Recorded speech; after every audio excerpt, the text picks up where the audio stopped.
l'idée était très simple, c'était de créer un outil de gestion de tâches, donc un outil de productivité pour gérer les tâches en équipe. À New York, il y avait pas de boîte de software du tout. Toutes les boîtes de software étaient en Californie, la Silicon Valley. Je sais pas, tout ça, ça ne me faisait pas peur. Je venais d'avoir ma première fille, j'avais pas d'argent de côté. J'ai eu envie de me lancer. J'avais pas envie de chercher un autre job et puis je décide de commencer à développer ça avec mon beau-frère Harry, qui est le frère de ma femme, qui était à Epitech, et je lui demande de venir passer l'été chez nous, à New York, pour développer un premier prototype de productive, et puis qu'ensuite, il retournerait, à l'école. Et puis finalement, il est jamais reparti. Du coup, il était à New York, on a monté cette boîte, on a levé un peu d'argent et puis on a commencé voilà, à développer Productive. Et voilà, c'était le début de Productive, donc été 2008.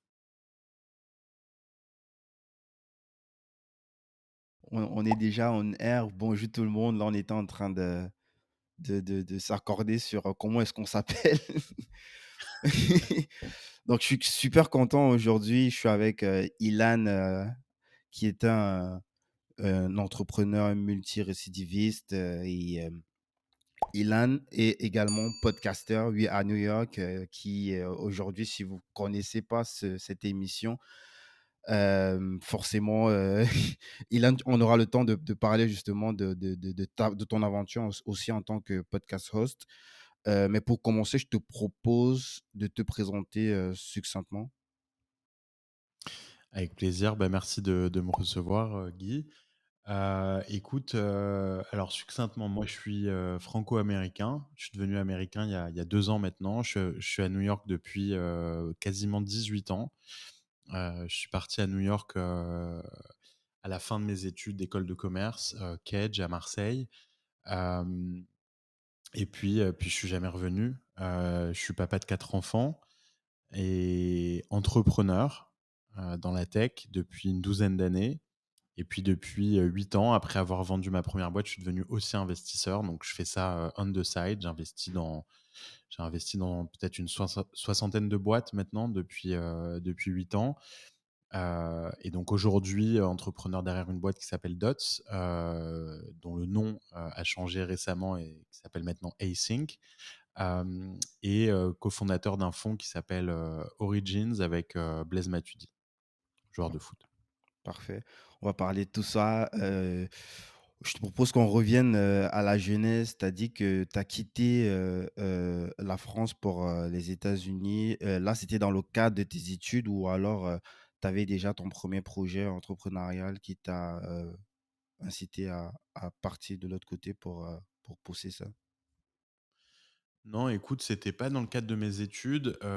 J'ai fini mes études, en école de commerce, et moi, je rêvais de partir à New York depuis tout petit, et donc dès que j'ai pu, je suis parti. Donc en gros, l'occasion s'est présentée à la fin de mes études.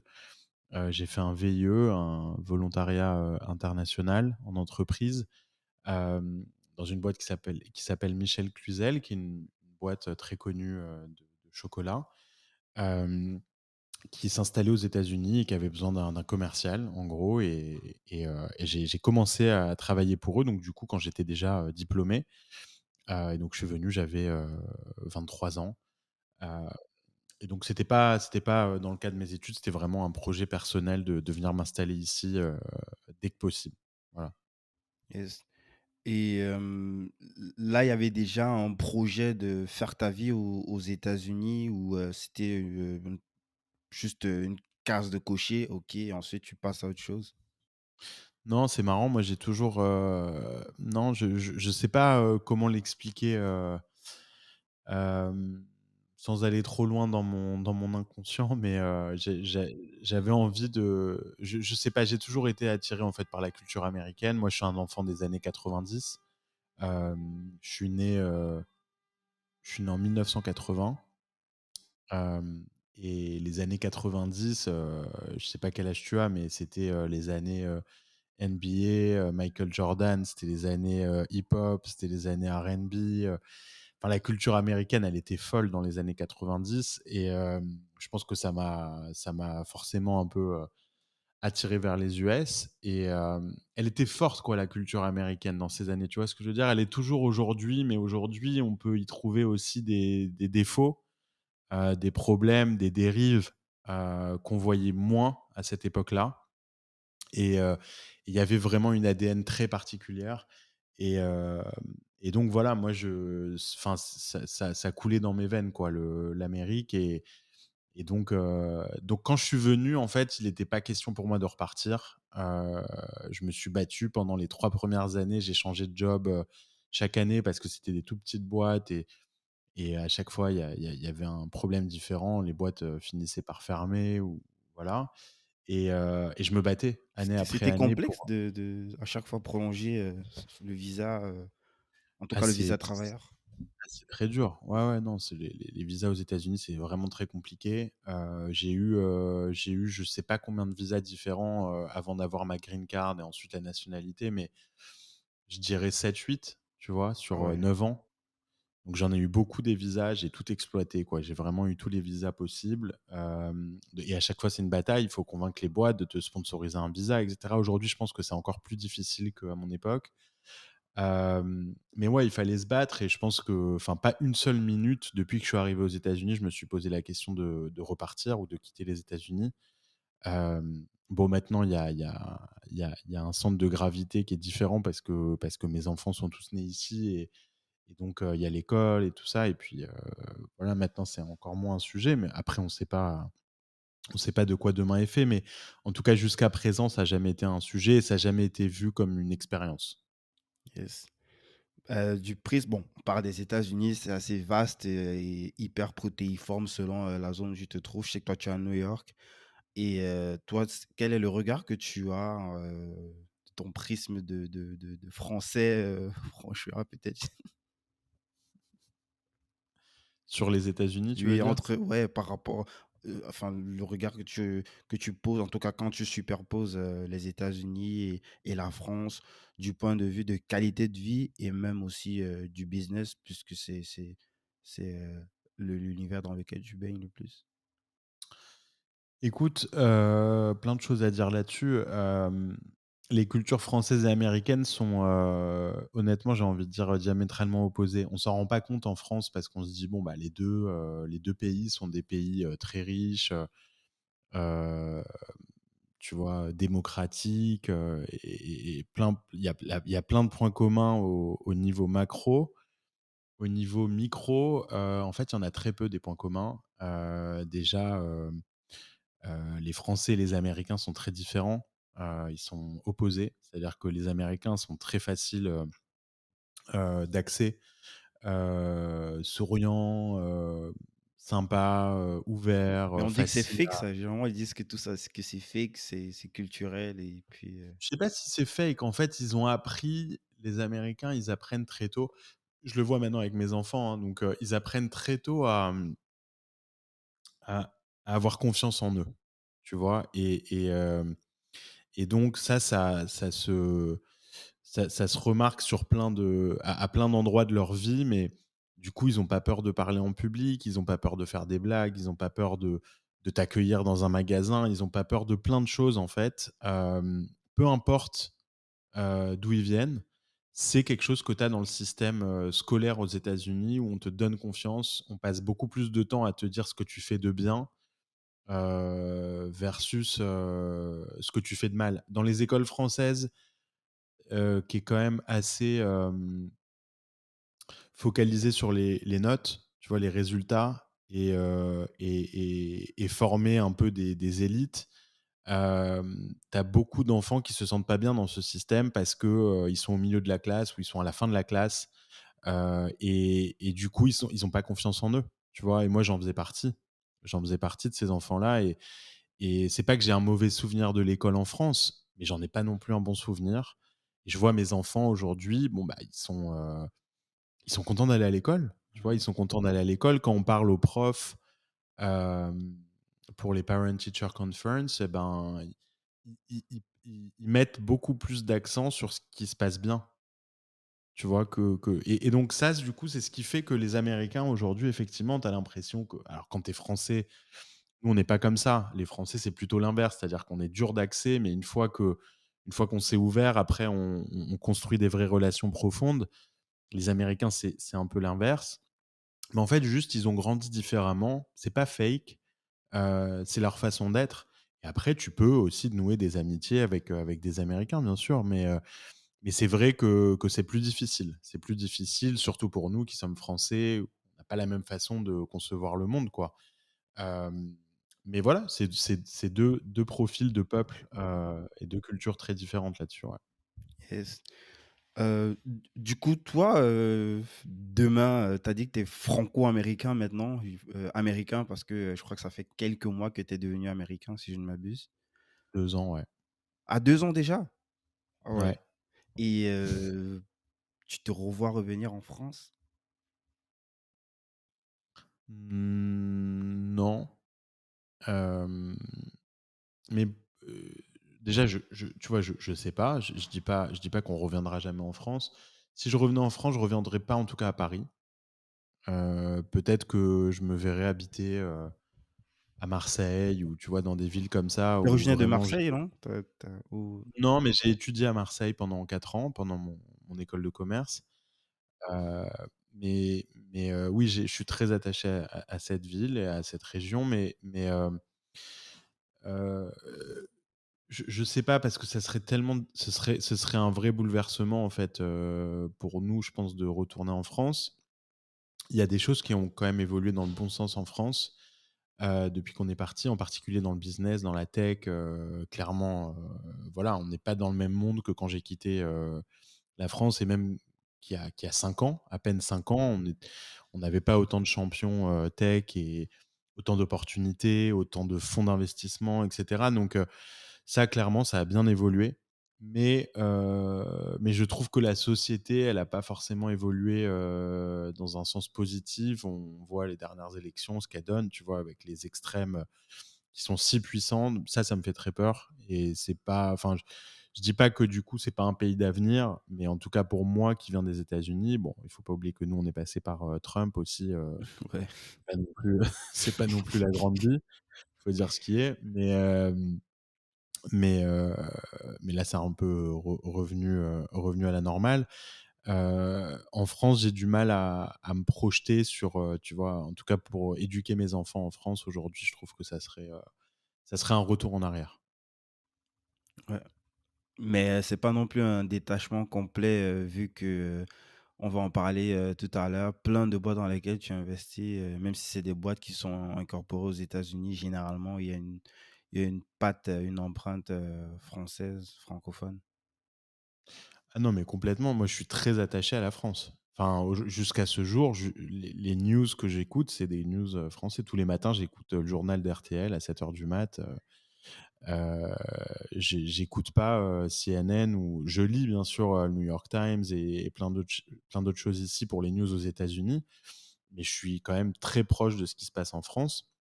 Je suis français, je resterai français jusqu'au bout. Hem, c'est pas parce que tu changes de nationalité ou tu adoptes une nouvelle nationalité que tu oublies une autre. Je pense que c'est pas pour rien qu'on peut être, citoyen de 2 et des fois 3 pays.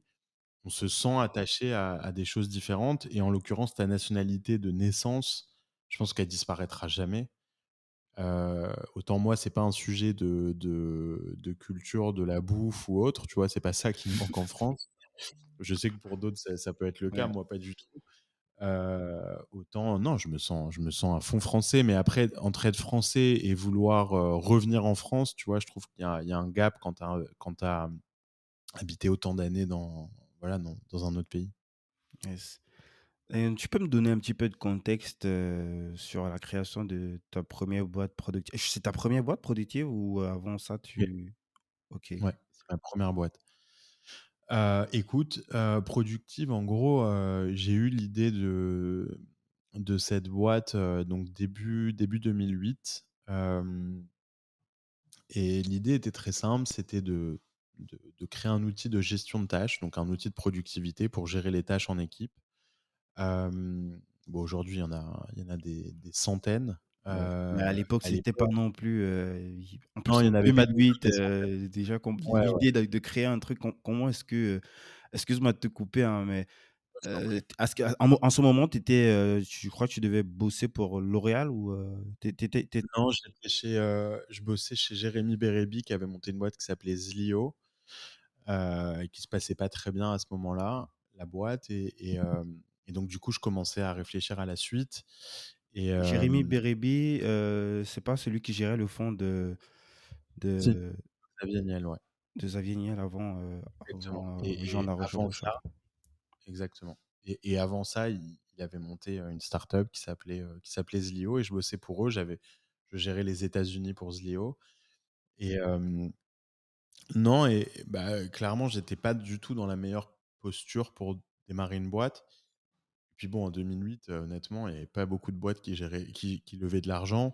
Mmh mh. Heu, à New York, il y avait pas de boîte de software du tout. Toutes les boîtes de software étaient en Californie, Silicon Valley. Ouais.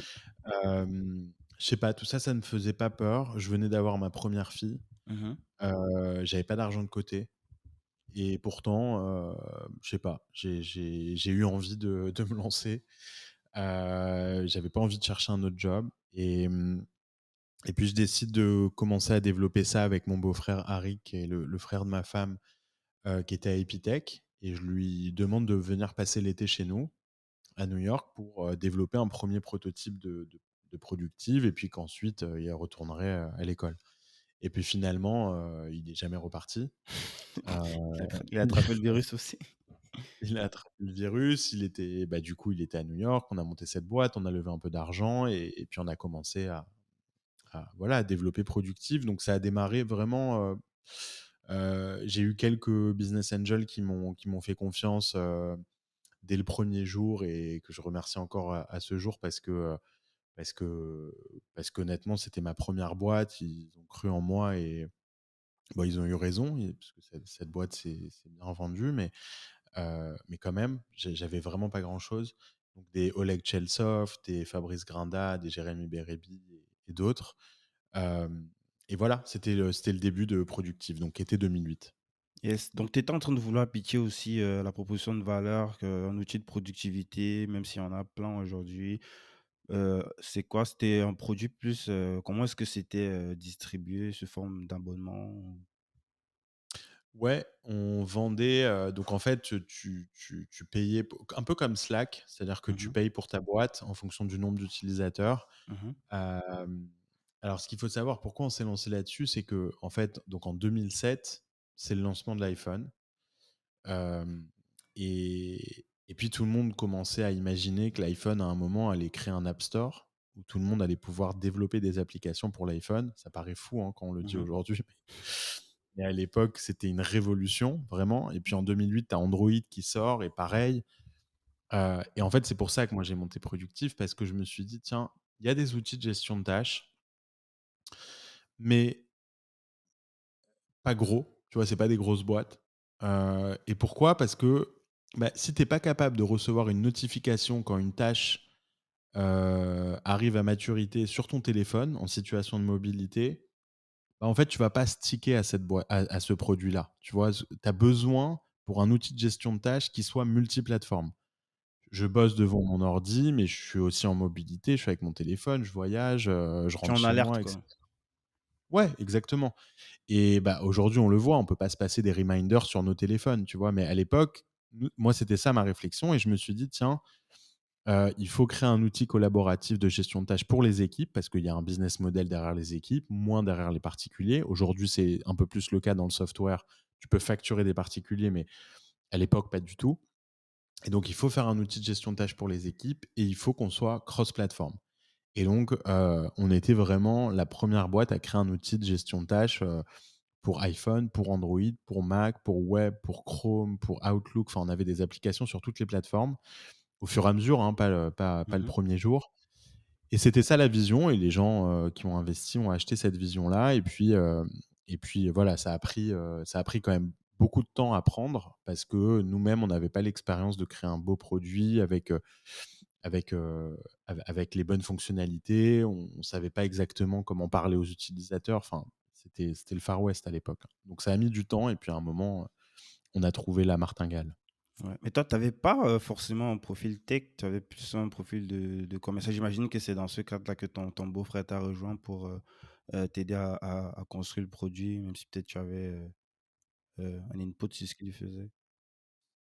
Ouais, j'avais pas du tout un profil tech, enfin j'avais bossé pour des boîtes de tech, j'avais je pense une sensibilité produit. Hem, Tu vois, j'avais une notion de, qu'est-ce qui est beau, qu'est-ce qui est pas beau, de la UX, tu vois? Comment positionner des features, à quoi ça doit ressembler et cetera. J'avais des notions, je pense, Mmh.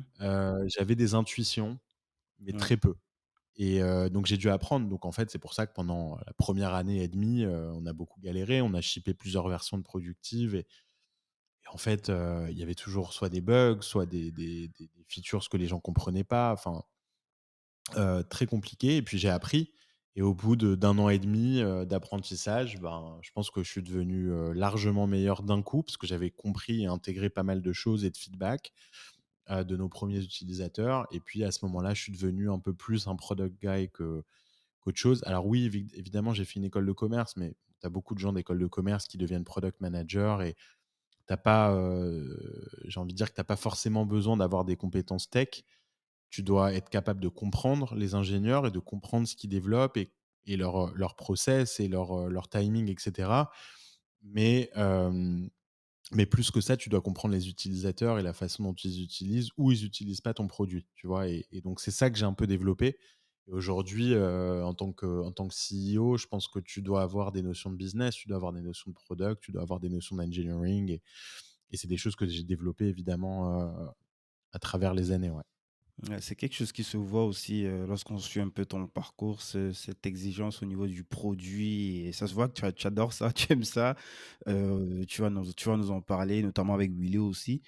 Et cette aventure-là, combien de temps est-ce que ça a duré avec Productive jusqu'à, l'exit? Et ben Avec, écoute, pardon, avec, Productive. ouais, c'est ça, à peu près 4 ans et demi. Heu, on a commencé à générer, des revenus au bout de 2 ans, quand on a lancé une nouvelle version de Productive. Donc justement, comme je te le disais, j'ai commencé à intégrer pas mal de choses. D'un coup, j'ai compris, ce que les utilisateurs voulaient pour un bon outil de gestion de tâches en équipe et puis, on est reparti à zéro. On a recruté quelques ingénieurs et puis on a développé une nouvelle version. Là, on a lancé et là, on a commencé à marcher. Donc là, on a commencé vraiment à avoir un beau produit avec beaucoup d'utilisateurs.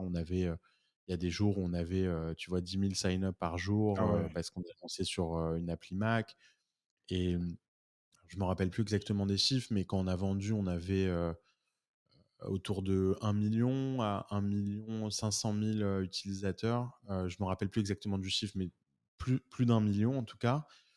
Pour un outil de productivité, c'était Ah c'était ouais, vraiment c'est pas mal. c'est énorme.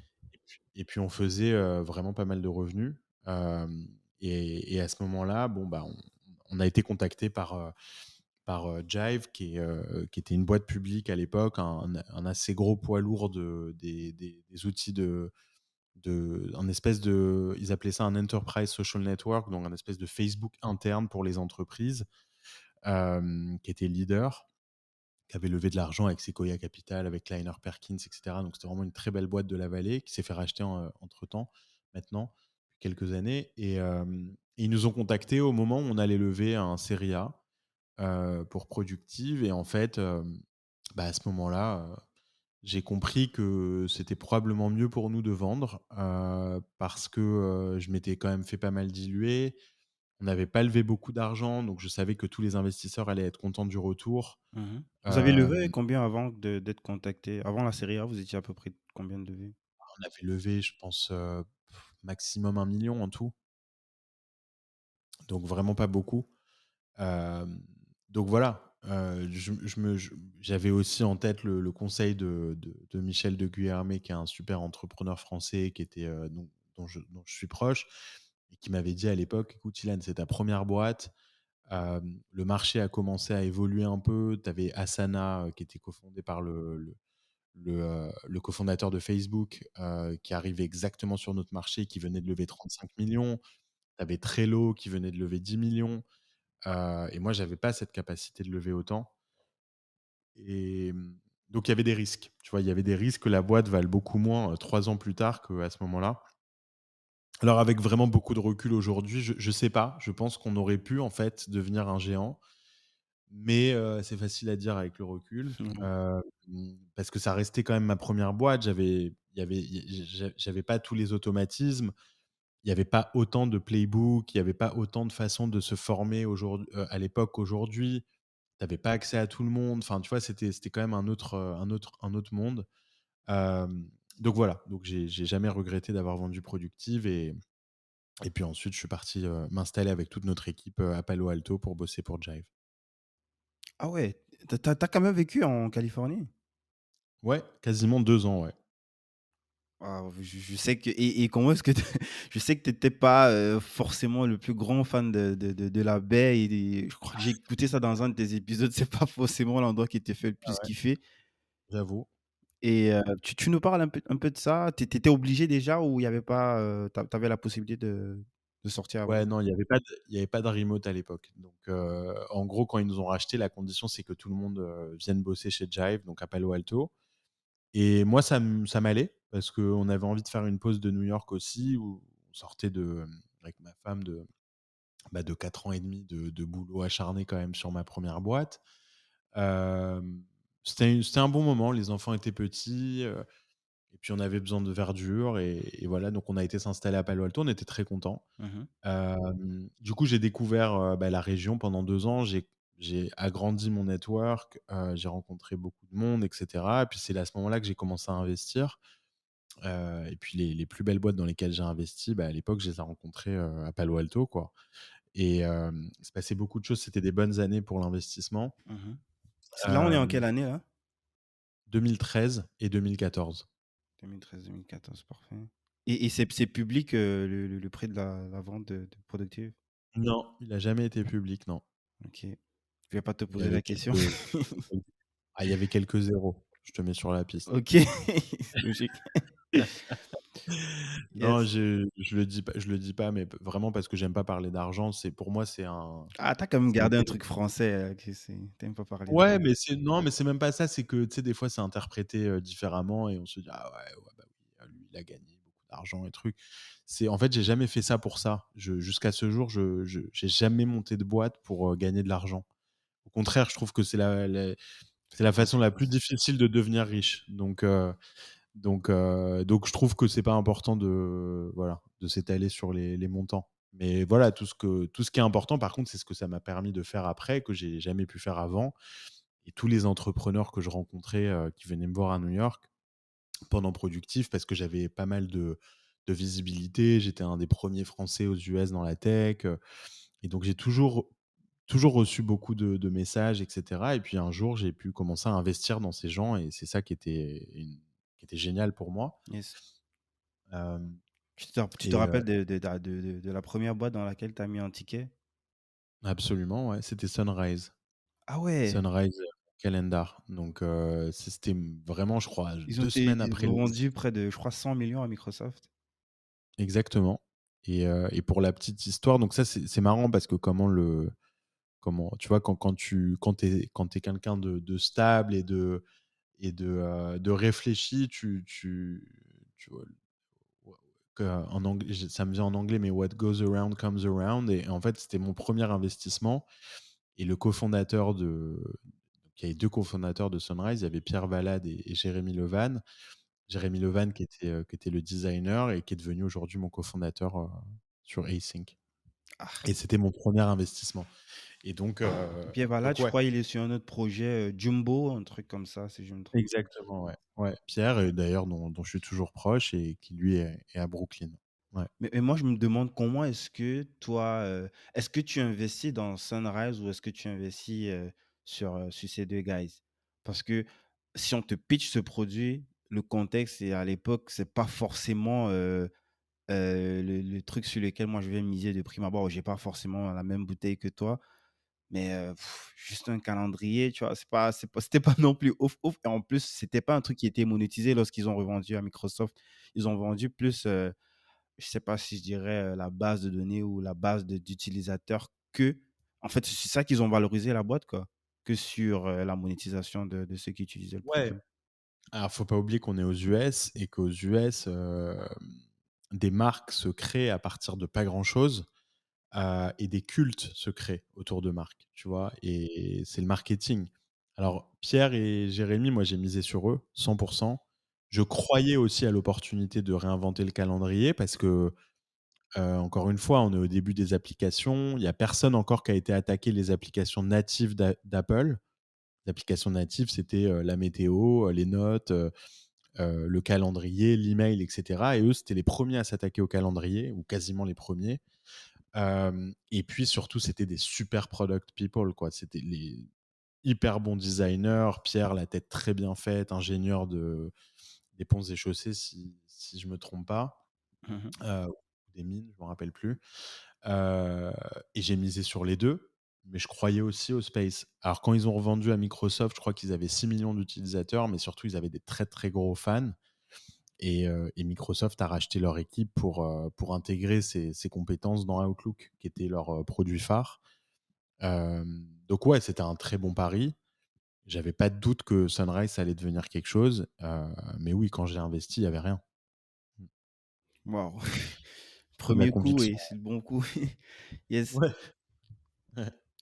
Donc, ouais, là, est-ce que pendant les 2 ans que tu as fait, dans la baie, est-ce que, tu as dit que c'est c'est à cette période-là que tu as commencé à investir, massivement, enfin massivement, en tout cas, tu as commencé à investir dans des boîtes, Ouais. et à faire un peu ton carnet d'adresses. Est-ce que tu peux nous partager un petit peu, les typologies de pro on rencontre qui, dans la baie, en 2014-2015, heu? Bah, on rencontre, bah, tous les VC déjà. Donc, quand j'ai monté ma boîte d'après, j'ai commencé, quand j'étais encore à Palo Alto, et j'ai levé, un premier round, très rapidement avec des VC que je connaissais ou que j'avais rencontrés sur place. Tu parles de Willow là? Ma boîte d'après, c'était Illy. Ah, Illy, Donc ça, ouais, OK. c'était ma deuxième boîte, et donc, boîte dans le hardware, et donc du coup, d'être sur place, bah, ça facilite, et puis je pense que quand tu habites sur place, en fait, tu es tellement près de l'écosystème brûlant, des gens de Stanford, de Sand Hill Road, où tu as tous les VC et cetera. Il y a une, C'est un petit monde, tout le monde connaît tout le monde ou alors s'il faut tout le des monde ne. intros, s'il y a pas des intros, c'est dead? Ouais, alors c'est oui et non. En fait, c'est un petit monde, mais très dur à pénétrer parce qu'en fait, c'est beaucoup de gens qui sortent des mêmes choses, tu vois? Des anciens de Google, des anciens de Facebook, des anciens des gros fonds, des anciens de Stanford, des anciens d'Harvard, c'est une caste. Moi, c'est ce qui m'a pas plu justement dans la Silicon Valley, c'est que je trouve que c'est pas accueillant comme région. En fait, c'est beau, mais quand tu ne viens pas de ce moule, c'est très difficile à pénétrer, et je trouve qu'il y a aussi une espèce de chape de plomb, si tu veux, où tout le monde pense la même chose, tout le monde travaille dans les mêmes boîtes, tout le monde fait la même chose. Moi, je me sentais étouffé, en fait, là-bas. Tu vois? Malgré la verdure et les grands espaces, j'avais, mentalement une quelque chose qui me bloquait, et jusqu'à ce jour, hein, je suis pas bien quand je vais là-bas, j'ai tout de suite un non, mais j'ai un mauvais feeling, j'ai des mauvaises vibes. Il y en a plein qui te diront pas la même chose, hein. Il y en a plein des Français aussi qui se sont installés là-bas et qui sont très heureux. Moi, j'étais frustré de pas pouvoir, pénétrer ce monde, tu vois? Et j'ai senti que même après avoir passé 2 ans là-bas, j'avais pas le moule, en fait, tu vois? Donc j'avais plus le moule de New York, et donc c'est pour ça qu'on est rentrés, entre autres. Yes. Maintenant l'idée de Illy, tu peux me donner un petit peu, le contexte? Comment est-ce que tu l'as eu? Et puis, déjà, pourquoi est-ce que tu te lances dans du hardware, toi qui qui avait déjà un petit peu goûté le soft et qui, connaissait, tout ce que tu avais en termes de possibilités et bon, je vais pas dire facilité, mais en tout cas les contraintes qu'en tout cas que tu peux rencontrer dans du hard par rapport à du soft? Bah, écoute, en fait, 2014, c'est le début des objets connectés. Heu, à ce moment-là, tout le monde parlait de la maison intelligente, des objets connectés, du consumer electronics. En fait, c'est devenu hyper à la mode, chez les entrepreneurs aussi qui commençaient à développer des choses et hem et en fait, moi, ce que je me suis dit à cette époque, c'est, bah, j'ai fait une première boîte qui s'est quand même pas mal terminée. J'ai envie d'aller plus loin. J'ai envie de découvrir quelque chose que je connais pas encore. J'ai envie de faire quelque chose de plus difficile. Et j'avais une idée d'un produit, hardware et puis j'ai commencé à aller, chercher, ben, les meilleurs, ingénieurs que je pouvais trouver en France, hardware et donc j'ai Mmh. été débaucher des gens chez, WeThings, chez Parrot, Ah, chez tu Aldebaran bossé chez Robotics. WeThings? Non, non, j'ai été débaucher des gens Ah d'accord, d'accord. parce que moi j'avais J'ai besoin de reçu aussi, Fred Potter ouais, il est qui a cofondé WeThings et ensuite Netamo plus tard. ouais, exactement. Moi, j'ai été, chercher en fait des ingénieurs, chez eux, parce que j'ai compris après avoir parlé à quelques personnes dans le hardware, j'ai compris à peu près ce qu'il me fallait pour démarrer une équipe et un produit hardware et donc ingénieur électronique, ingénieur mécanique, ingénieur firmware, ingénieur software. Pour le software, j'ai ramené, Dan, Attali qui était chez Productive, Mmh. que j'avais fait venir de France et qui est maintenant d'ailleurs devenu mon co-founder et CTO de Dots. Hem et ensuite j'ai ramené plusieurs personnes qui sont tous venus nous rejoindre à New York. Donc j'ai préparé, la levée de fonds et cetera pendant l'été et ensuite, début septembre, on attaque Illy Sans depuis New rien, York. sans produit, sans rien. Tu as les Bah, on lever, juste commence pour à le zéro, quoi. On a été levé sur un concept, de produit et puis avec des gens, voilà, qui avaient envie de financer ma prochaine boîte. Ça, c'est toujours plus facile quand tu as un premier succès mmh d'aller lever, hein, parce qu'on mise sur toi et mmh et puis là, on a commencé, voilà et l'idée d'Illy, c'était de créer un peu un téléphone de maison réinventé, téléphone fixe, tu vois, réinventé, avec un use case très précis, c'est de connecter les enfants à leur famille et en particulier les enfants qui sont pas connectés, donc les enfants de moins de 10 ans. mh. Aujourd'hui, bah, ils ont pas de téléphone, des fois, ils peuvent prendre le téléphone de leurs parents, des fois, ils peuvent prendre un iPad, des fois, ils peuvent prendre un ordi. Mais moi, je voulais créer un device qui était quand même sécurisé, qui avait pas de YouTube, pas de jeux, pas de navigateur internet, que de la communication. Donc tu avais sur l'écran, tactile de notre, device, tu avais, les photos de tous les membres de la famille qui sont connectés à ta famille dans Illy et avec des apps, mobiles pour eux et le device pour les enfants et voilà, moi, étant expatrié, j'avais ce problème-là tu vois, que mes enfants parlaient pas assez à mes parents, par exemple, et leurs cousins et donc c'est comme ça qu'on a démarré. Ils parlent en français tes enfants? Ouais, ouais, ils parlent français, bien sûr. Nice. C'était les premiers à tester le produit, quoi. Ah carrément, ouais, c'était les tout premiers à avoir accès aux produits, ouais. Yes. Donc du coup, cette aventure-là, ça a duré combien de temps? Bah, Illy, ça a été quand même assez court, hein, ça a duré 2 ans. Pendant ces 2 années-là, on a développé le produit, on a développé, la production en Chine, on a designé, on a développé le software calé sur le device, on a développé les apps. Énormément de boulot, on était une équipe d'une quinzaine, et puis en fait, en tout, on avait levé 3 millions. Et en fait 3 millions, tu mets pas un produit hardware sur le marché avec 3 millions. Ouais, Ça, Fred, je il parle de minimum pour le prototype, parle de 5 millions avec, ça, tout le ça, c'est avant même que tu ne lances le projet. Si tu as pas 5 millions de cash exactement. sur la table, c'est mort, quoi. Bah, exactement, bah, Le je l'ai hardware, appris, c'est hard, comme, comme dirait, Jean ouais, Rochebouchard. c'est ça. Voilà, le hardware, c'est hard. Bah, il y avait Jean d'ailleurs qui était un believer, hein, de Illy, il était investisseur, il avait réinvesti et cetera. Il a beaucoup essayé de nous aider à la fin, mais on n'arrivait pas à lever, en fait, on avait 3 millions et puis on était arrivé avec 3 millions à un endroit un peu bâtard parce qu'on n'avait pas le produit sur le marché. On avait des familles qui utilisaient le produit Mmh. et qui étaient très contentes du produit.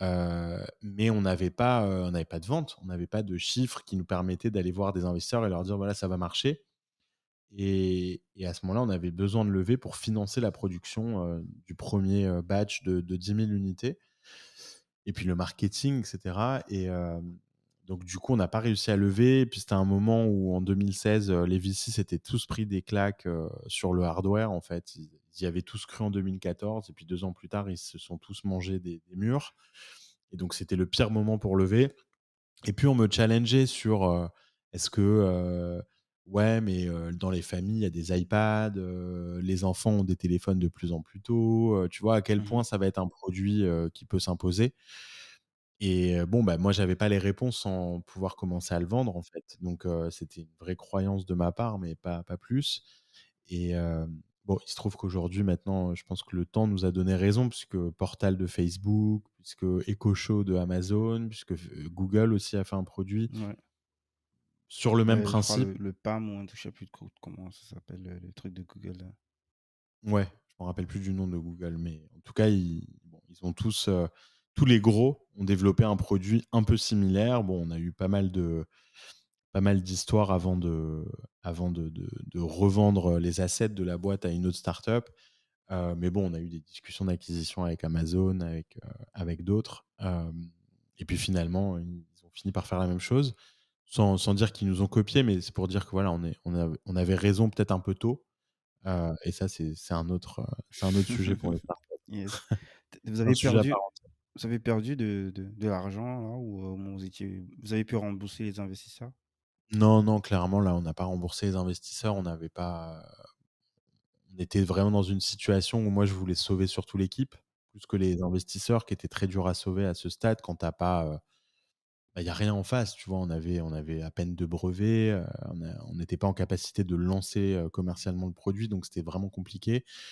Par contre, moi, j'avais fait venir quand même pas mal de monde de France pour bosser pour nous et j'avais pas envie qu'ils soient obligés de retourner en France. J'avais envie qu'ils aient le choix et donc j'ai retrouvé un acquéreur qui a racheté les assets et qui a récupéré l'équipe. En tout Yes. cas, une majorité de l'équipe. Ah, cool. Du coup, je pense que là, c'était, comment est-ce que tu vis ça après, une entreprise où tu as plutôt bien vendu, tu as plutôt été successful? C'était pas non plus un échec cuisant, mais en même temps, c'est pas non plus, oufissime. Est-ce que ton ego en prend un coup? Comment est-ce que tu vis ça? Comment est-ce que tu te relances après sur autre chose? Bah, moi, j'ai pas vu ça comme un échec. Mon ego, non, parce que j'ai pas d'ego, mal placé.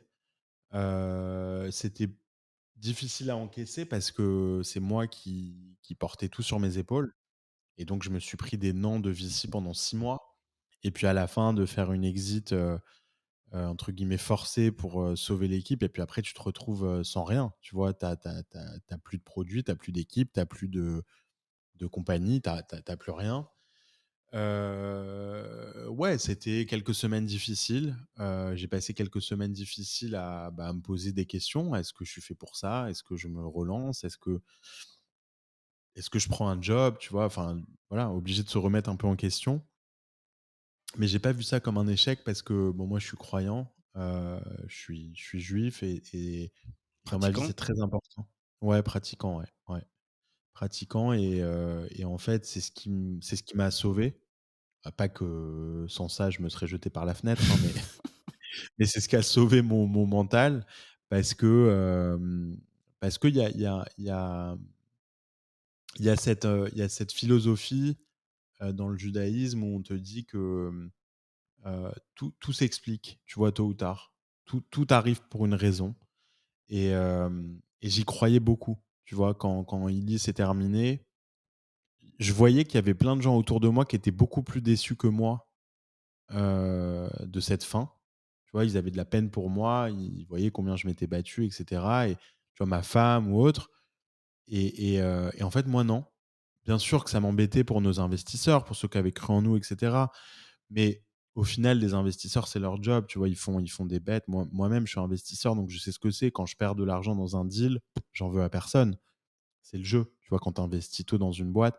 Donc c'était pas ça qui m'avait, traumatisé, mais je sais pas, je savais que tous ces enfin, cet échec, c'était produit pour une raison et que j'allais le comprendre un jour et ça a mis, 6-7 mois à comprendre pourquoi, mais c'est à ce moment-là où j'ai rencontré un père et son fils de Limoges Hugo et Jean-Marie, qui avaient développé, Willow, donc qui s'appelait Prodontis à l'époque, qui avaient développé un robot qui automatisait le brossage de dents et qui me contactent et en fait, qui avait besoin de toutes mes compétences, pour ramener, Willow sur le marché.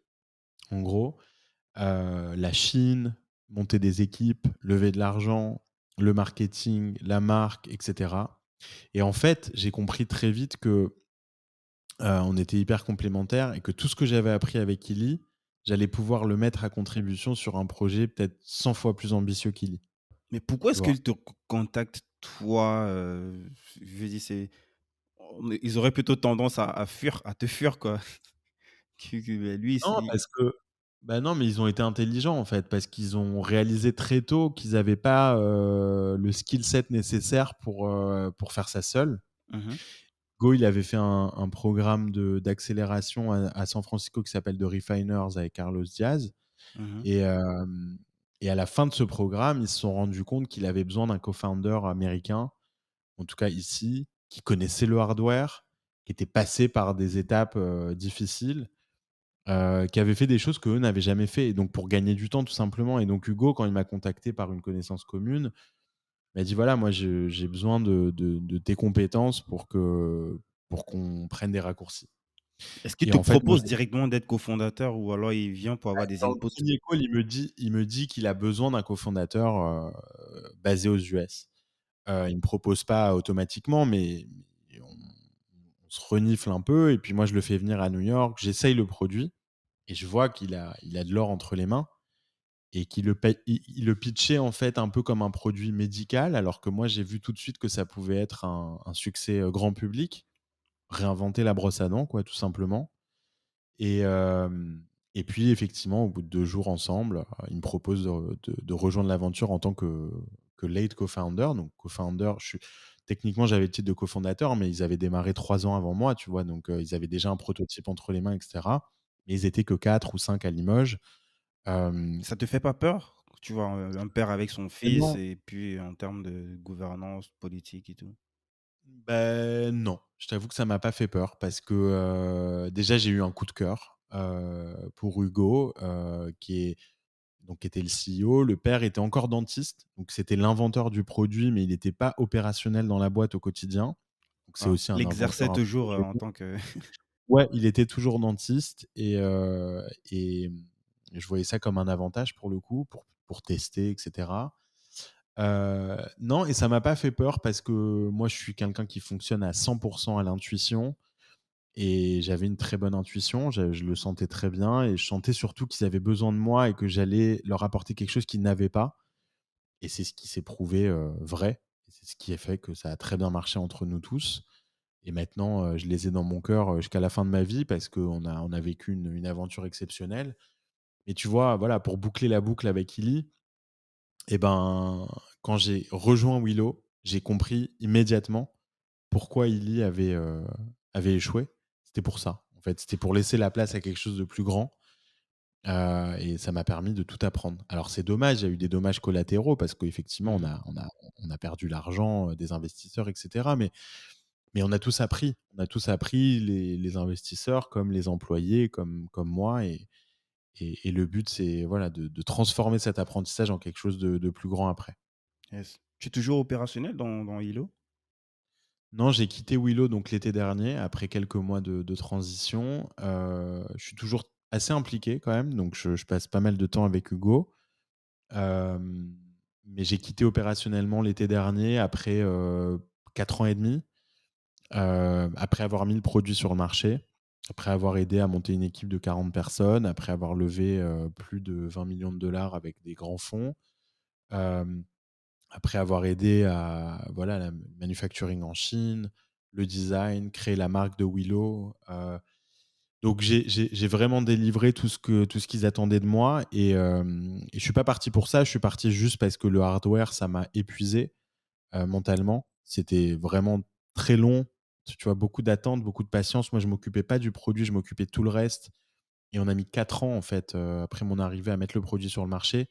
Ce qui fait que pendant 4 ans, j'étais, tu vois, pas mal dans l'attente. Donc on a fait plein de choses, Mais du coup, le jour où le produit était sur le marché, ben en fait, j'avais plus l'énergie des 5 prochaines années, Ouais. tout simplement. Et donc quand j'ai vu que j'étais plus la bonne personne pour accompagner la boîte, pour les années qui allaient suivre, ben, j'en ai parlé avec Hugo et puis on a mis en place un plan de transition. J'ai mis quelqu'un à ma place, on a levé un peu plus d'argent et puis, j'ai mis 3 4 mois à partir. Yes. Du du coup, tu as toujours des parts? Tu as un rôle, je sais pas, Ouais. dans l'admin Ouais, écoute, j'ai ou le un rôle conseil? plus de coach, d'Hugo, c'est enfin entre guillemets «coach», il a pas besoin d'un coach, mais on a un call toutes les 3 semaines ensemble, où je l'aide, où on partage, les choses, qui sont sur sa tête. Et puis on se texte, très régulièrement donc voilà, quand il y a des phases de ouais, il y a des questionnements marketing, distribution, recrutement, levée de fonds et cetera, bah, je suis là. Je suis là, pour l'aider. C'est tout, voilà, j'ai pas de encore une fois, j'ai plus de rôle opérationnel. Yes. On va parler de Origins tout à l'heure et aussi de je sais que je sais même plus si tu es toujours opérationnel à l'intérieur, le fonds, le mini fonds que tu as, co-créé avec Carlo Diaz, Diaspora Ventures. Diaspora, ouais. Non, pareil, j'ai quitté en même temps que Willow. OK. Bon, on va revenir sur ça, mais je te propose qu'on aille directement sur Dots. Bah, le nom a changé, tu vas le rappeler, parce que ça reste quand même, ce qui fait ton actualité, aujourd'hui. Hem, Tu es le CEO de Dots, et est-ce que tu peux nous dire ce que c'est? Tu peux nous rappeler le nouveau nom de Dots et ensuite nous dire ce que c'est, nous pitcher un petit peu ce que c'est? Alors, juste pour les auditeurs, au moment où on enregistre, le nom n'a pas changé, Ouais, et c'est pour ça qu'on ouais, parle des 2 noms. effectivement. Mais, normalement, au moment où vous écouterez cet épisode, on aura changé de nom et on sera devenu Async, avec, un nom de domaine qui est très simple, qui est async.com, donc async, A-S-Y-N-C, de asynchrone. Nous, Mmh. on crée un outil, effectivement de communication pour, le travail asynchrone. On va permettre à tout le monde, en fait, d'avoir des conversations, des calls asynchrones. Ça veut dire que sans être tous les 2 en live sur Zoom ou au téléphone, et en utilisant, derrière ça, en fait, le format, des voice messages. Quelque chose qu'on utilise, quasiment tous au quotidien, sur WhatsApp ou autre. Bah, nous, on a pris ce format et on l'a amené au monde du travail, pour te permettre, en fait, de remplacer certains meetings par de l'asynchrone, par ça. Donc en gros, je sais pas, tu es en train de discuter avec un investisseur pour une levée de fonds. Il y a souvent plein de calls, plein de catch-up, plein de questions et cetera et à chaque fois, il faut trouver 30 minutes. À chaque fois, on perd un peu de temps et cetera. Bah, là, nous, notre objectif, c'est de permettre aux gens d'être plus productifs bah, ouais, on va produire du coup une voice note, on va l'envoyer et puis les gens en face vont être capables déjà de lire ces voice notes, donc on a un transcript, de rechercher à l'intérieur de ces transcripts, mais aussi de réagir à n'importe quel moment de la note. Parce qu'en gros, dans une voice note, aujourd'hui, tu peux avoir, plusieurs sujets traités. Et en fait, comme j'ai commencé à utiliser les voice notes beaucoup pendant le covid parce que je trouvais que le Écrire, nombre le pardon? ah, je t'ai coupé, non, je disais écrire forcément ça c'est beaucoup, moins productif que, faire rapidement Ouais, une voice note et puis bah, c'est ça, exactement et puis l'écriture, c'est pas forcément ce qu'il y a de plus naturel comme moyen de communication pour notre cerveau. De l'autre côté, tu as des vidéos, tu vois? Quand tu regardes les moyens de communication, c'est audio, vidéo ou texte. Et les vidéos, c'est plus de commitment, tu vois? Tu dois avoir une bonne gueule devant la caméra, tu dois être peut-être dans un cadre qui te permet d'enregistrer une vidéo. Les voice notes, en fait, c'est magnifique parce que c'est très lightweight, c'est rapide, c'est productif. En 1 minute, je peux t'expliquer plein de choses. Je peux t'exposer un problème très complexe et aussi tu vas avoir, l'émotion de la voix, ce que tu retrouves pas à l'écrit. Tu sais combien de fois par email ou par Slack, on a l'impression que la personne en face est un peu énervée ou un peu, tu vois, irritée de quelque chose et des fois on se trompe parce que c'est pas naturel pour nous et en fait, la beauté de ce format-là des voice messages, c'est qu'aujourd'hui, il y a de plus en plus de gens qui l'utilisent dans le monde du travail, mais sur des plateformes qui sont pas faites pour ça, donc typiquement WhatsApp. Moi, j'ai commencé à utiliser WhatsApp, voice message, pour le travail avec Willow en plein milieu du Covid parce que j'étais débordé de meetings et donc j'ai commencé à remplacer certains meetings, certains catch-up, certains one-on-one avec des voice notes sur WhatsApp et en fait, ça m'a changé la vie, ça m'a libéré beaucoup de temps et je me suis dit: «Mais en fait, c'est ça qu'il faut faire, il faut juste améliorer les voice messages, pour que dans le monde du travail, on puisse les utiliser». Et donc c'est comme ça qu'on a résolu un peu plein de problèmes, des voice messages et on les a ramenés dans le monde du travail avec Async et derrière ça, nous, notre ambition, c'est de créer un nouvel outil de communication dans le monde du travail. Pas pour les équipes, plutôt externe, communication externe. Donc, le meilleur parallèle, c'est l'email. Moi, j'aime bien dire que ce qu'on fait, c'est un peu un email, mais basé sur la voix et plus productif parce que tu peux régler un problème entièrement sur notre plateforme, alors que par email, souvent, ça va se finir par un Zoom. Tu vois, quand il y a quelque chose d'un peu trop compliqué, bon, bah, OK, viens, on se fait un Zoom ou on se fait un meeting pour terminer ce sujet. Bah, nous, on va pouvoir le faire, entièrement sur notre plateforme. Waouh, c'est je sais pas, j'ai plein de trucs qui me passent par la tête. J'ai l'impression, enfin, c'est la sensation que j'ai, que ça peut être une usine à gaz aussi, quoi, d'avoir, parce que tu as parlé justement de WhatsApp, de communiquer par voice note sur WhatsApp, même si je compare pas forcément ça à WhatsApp, mais ça peut très, très vite devenir un gros, gros, gros foutoir, lorsque, quelqu'un, ou bien plusieurs Ouais, personnes t'envoient, des notes vocales de, je sais pas, de 10, 15 minutes. Là, tu te retrouves en fait en train d'écouter, pendant, 1 heure, 1 h 30 des voices, des en plus c'est pas assez bien distribué, il faut les classer ensuite, il faut, je sais ouais. pas. Bah, justement, nous, déjà, on limite à 5 minutes et la deuxième chose, c'est que, nous, on organise tes voice notes on les catégorise par, est-ce que c'est une voice note qui est, FYI, ça veut dire que c'est juste pour information. Donc typiquement, je sais pas, un CEO qui envoie une voice note hebdomadaire à son équipe, pour parler ouais, des choses qui lui passent par la tête ou, une voice note que j'envoie, par exemple à tous mes investisseurs pour leur donner une investor update ou alors une voice note pour régler un problème ou pour répondre à des questions. Donc là, j'ai besoin de feedback en face. Donc nous, on va les structurer. Aujourd'hui, en fait, quand tu compares par rapport à utiliser WhatsApp, aujourd'hui, WhatsApp, c'est un feed sans fin, Ouais. des notifications sans fin, des tonnes de groupes, et d'avoir du travail à l'intérieur de WhatsApp, ça peut se faire, bien sûr, parce que, bon, tout le monde a WhatsApp, donc c'est facile, mais ça reste quand même un énorme, tu vois, une énorme charge mentale, WhatsApp aujourd'hui. Je sais pas pour toi, mais Ouais, ouais, non, moi moi, je stresse, quoi, tu moi vois? je dis aux gens, moi je lis pas, en tout cas, je regarde même pas mon WhatsApp, pro, donc Bon, bah, voilà, je oriente les bah, gens voilà. plus vers Slack. Mais j'ai la sensation, tu vas me corriger, que c'est quelque chose qui va plus vers le sens de Slack, sauf qu'à la place du texte, ça sera des vocaux.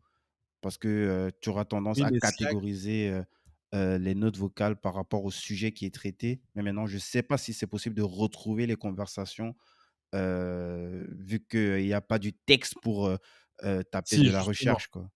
Si, si, justement, c'est ce que j'allais te rajouter sur ton point d'avant. En fait, effectivement, d'écouter des voice notes toute la journée de 5 minutes et que c'était très, très chiant. En fait, nous, on a réalisé que les gens adoraient produire des voice notes, n'aimaient pas forcément en recevoir. Et donc, nous, là-dessus, ce qu'on fait, c'est qu'en fait, tu as un C'est trop texte, vrai. tu as un transcript. Ah ouais, c'est ça. Et bah, c'est le premier truc qu'on a voulu, régler et en fait, nous, tu peux les lire nos voice notes. Donc en fait, pendant que tu l'écoutes, tu as des sous-titres vraiment à la Netflix, où tu as le full transcript. Donc tu cliques sur un petit bouton et tu as tout le texte de la voice note. Donc si tu veux, tu peux la parcourir, tu peux comprendre de quoi il s'agit, tu peux même commenter dessus, Ah ouais. sans même l'avoir écouté. Comment vous faites ça? C'est, vous Bah, c'est de utilisez, la c'est du ce qu'on appelle du natural language, processing. Donc en fait, on upload un fichier audio sur une API qui transforme l'audio en transcript. c'est quoi? C'est le truc Donc de Hugging Face là? Je sais qu'il avait un module qui permettait de faire la transcription de notes vocales. non, on utilise une autre technologie que Hugging Face. Je sais pas à quel point c'est ça qu'ils font, c'est possible, hein, J'ai je testé leur je truc là, ça fonctionne en anglais, hein, ça fonctionne juste en anglais, mais ça fonctionne, c'était vraiment, impressionnant, mais maintenant ouais. chez vous, je sais pas quelle langue est-ce que ça considère, Bah, nous, on supporte, au lancement, on supporte déjà une quinzaine de langues, donc c'est déjà pas mal. Ouais, ça c'est intéressant. Ouais, ça c'est intéressant, parce que là, si tu peux avoir, la transcription textuelle de ce qui a été dit en C'est ça, vocal, lorsque tu veux revenir sur un élément précis, il suffit que tu donnes, le mot-clé, dans la recherche et puis tu auras exactement exactement, ce que tu auras besoin. exactement. En fait, je pense que pour que ça soit un outil vraiment de productivité, il faut que tu puisses, mélanger l'audio et le texte. Donc pareil, quand tu réponds, quand tu réagis, admettons, tu reçois un message sur Racing qui dure 3 minutes où tu as plusieurs sujets, tu peux réagir à n'importe quel moment de la note. Mais tu peux réagir en audio, donc tu peux laisser des voice notes Mmh. à l'intérieur, tu peux laisser des commentaires texte ou tu peux laisser des emojis. Donc on est là pour, en anglais on dit blend, vraiment tous les outils de communication qu'on utilise aujourd'hui qui sont rapides. Hem, donc c'est ça c'est ça l'objectif. Ah, c'est super intéressant. J'ai hâte de tester ça. Du coup, j'ai des trucs qui me passent hier dans la tête, je me vois un utilisateur. Est-ce que ça va tenir compte, par exemple, est-ce que ça va optimiser, par exemple, les notes vocales? Par exemple, je fais une note et puis je fais plein de je réfléchis parce que parfois dans ce que je veux dire, je pense, j'ai pas encore. Est-ce que ça je vais trop loin? Heu, non, ça serait pas mal.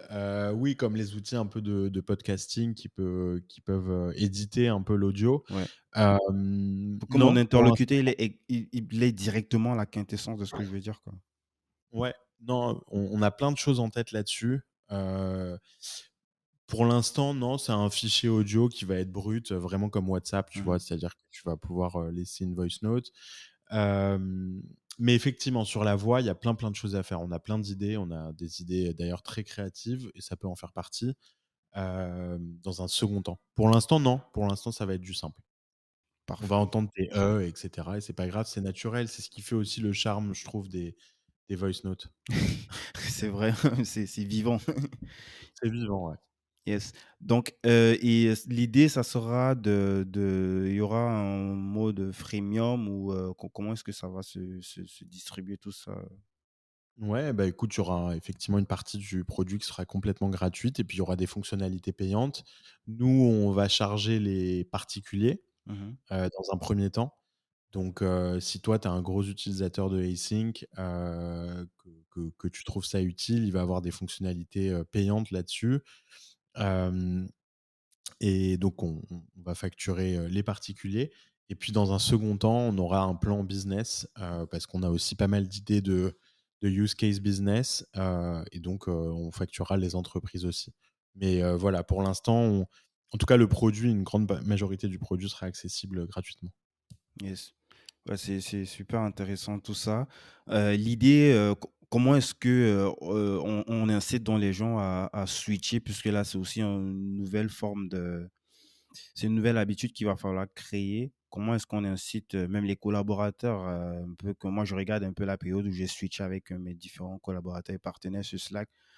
C'était pas évident quoi, parce ils Ouais. fonctionnaient tous à l'ancienne sur WhatsApp et puis moi j'en avais marre d'être, tout le temps, heu, en train de switcher dans plusieurs groupes WhatsApp différents en fonction des sujets et tout, je leur ai dit: «Vous savez quoi? On va se déplacer tous dans Slack» et c'était hyper difficile. Ils avaient du mal et même si aujourd'hui ils sont hyper à l'aise avec Slack, mais il y a quand même cette phase de transition qui est hyper complexe. Donc, je sais pas si c'est quelque chose, auquel vous avez déjà pensé? Oui, alors, nous, on vise pas les équipes. En fait, la grosse complexité d'un outil, de ce qu'on appelle de team collaboration ou de team communication, c'est que tu commences à en tirer un bénéfice quand tout le monde l'utilise et tout le monde l'a installé et tout le monde a sign up pour le produit. Et c'est ça qui fait que c'est très compliqué aujourd'hui de lancer un nouveau produit, pour les équipes. Moi, j'y crois pas. Je pense qu'il y a très, très peu de boîtes qui y arrivent, et c'est pas le problème qu'on a voulu résoudre en fait, avec Mmh. Async. Nous, on veut te permettre surtout de résoudre, un sujet très simple, c'est tu as trop de meetings, tu as beaucoup de calls, il y en a qui pourraient être remplacés par de la communication asynchrone. C'est-à-dire, tout le problème aujourd'hui, c'est que on n'est pas scalable, on peut pas faire 200 meetings par jour, tu vois? Tu as des limites et puis aussi, tu as du travail à produire à côté de tes meetings. Enfin, qui que tu sois un CEO, un investisseur, un headhunter, un consultant, une agence, enfin, il y a des tonnes de gens qui ont beaucoup de meetings avec l'extérieur. C'est eux qui nous intéressent et eux, on peut les aider un par un. Mmh. On n'a pas besoin, en fait, qu'ils convainquent qui que ce soit d'utiliser le même produit qu'eux. Donc en fait, la façon dont ça fonctionne, c'est admettons que toi, tu commences à utiliser Async, en fait, il y a certains de tes meetings que tu penses pouvoir remplacer par Async et donc au lieu d'envoyer ton Calendly, pour, booker un meeting avec toi, et ben, tu vas te dire: «Tiens, ça, en fait, peut-être qu'on n'a pas besoin de le faire en synchrone, peut-être qu'on n'a pas besoin d'être en real time. J'ai juste quelques questions pour cette personne ou lui ou elle ont des questions pour moi». J'envoie ton lien async, donc async.com/Guy, tu vois, par exemple, c'est ça ton lien async. Ils arrivent sur ta profile page, ils vont pouvoir t'enregistrer un message, vocal. Pas OK? Et besoin de sign up. alors eux, ils vont enregistrer un message vocal et ensuite on va demander de sign up parce qu'on a besoin d'être sûr que c'est pas un scam, un spam ou des bots Ah ouais, qui vont c'est vrai, t'envoyer c'est des vrai. messages de tous les côtés. Donc on a juste besoin de vérifier l'identité et ensuite toi, tu vas avoir ton inbox, async, donc comme une inbox, email avec tes messages que toi tu as envoyés vers l'extérieur ou aussi ceux que tu as reçus et nous, on va t'aider à les gérer. Donc, voilà, le produit est assez simple et vise d'abord les gens occupés, les gens qui ont plein de calls, les gens qui, voilà, qui aimeraient avoir moins de meetings, en fait, dans leur vie. Ouais, Nous, on dit pas qu'on se bat pas contre les meetings en soi, on dit juste qu'il y a certains meetings qui pourraient être remplacés par du travail asynchrone pour alléger un peu ta charge. ouais, ouais. Ce truc, ça sent bon, parce qu'il a et il y a plein de trucs aussi, ça fait écho à plein de trucs en moi, il y a des tu l'as mentionné, le fait d'écrire et le fait de parler. C'est pas le même message, en tout cas la tonalité, le ressenti. Donc ça va permettre peut-être, d'aller plus droit au but dans ce qu'on veut dire et aussi de ressentir vraiment qu'est-ce que la personne a voulu dans le message de la personne, quel est son état d'esprit, en fait. Et c'est ce que je trouve plutôt intéressant avec Exactement. ce canal de Ça va communication-là. droit au but. Ouais, ça va droit au but. Yes. Mmh. J'ai hâte de suivre tout ça. Tu vas, du coup, quand tu parles de la date, à laquelle, le nom va être publiquement dévoilé, est-ce que ça sera aussi avec la possibilité de directement avoir accès aux produits? Non, pour l'instant, au moment où on se parle, le produit est accessible en privé. Mmh.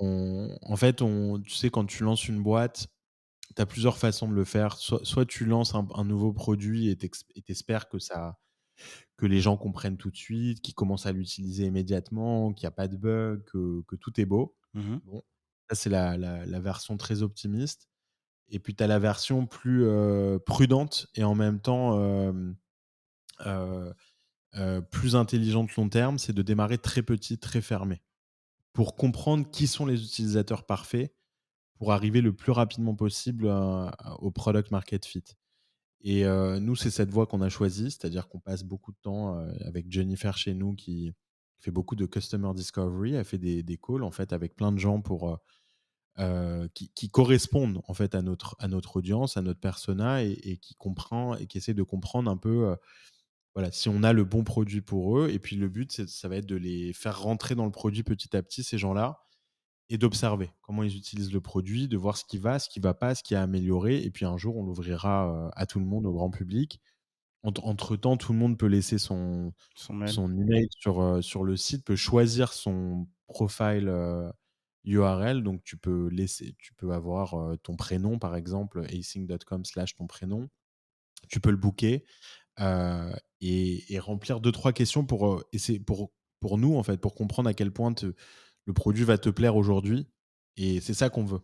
On veut très rapidement trouver, nos bonnes audiences, et voir ce que les gens font avec avant de l'ouvrir, publiquement. Et comment est-ce que vous sélectionnez ces personas?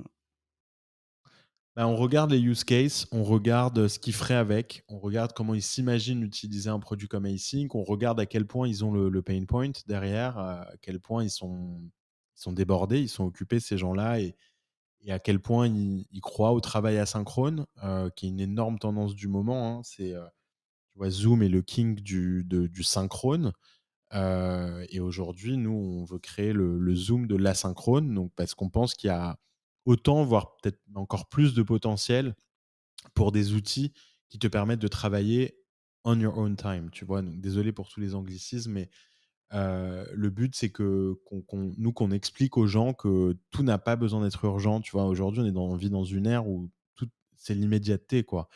Tu commandes sur Amazon, tu reçois le produit le lendemain. Tu commandes un repas sur, Seamless aux États-Unis, il arrive tout de suite, ou Deliveroo en Europe. Hem, tu commandes un Uber, il arrive immédiatement.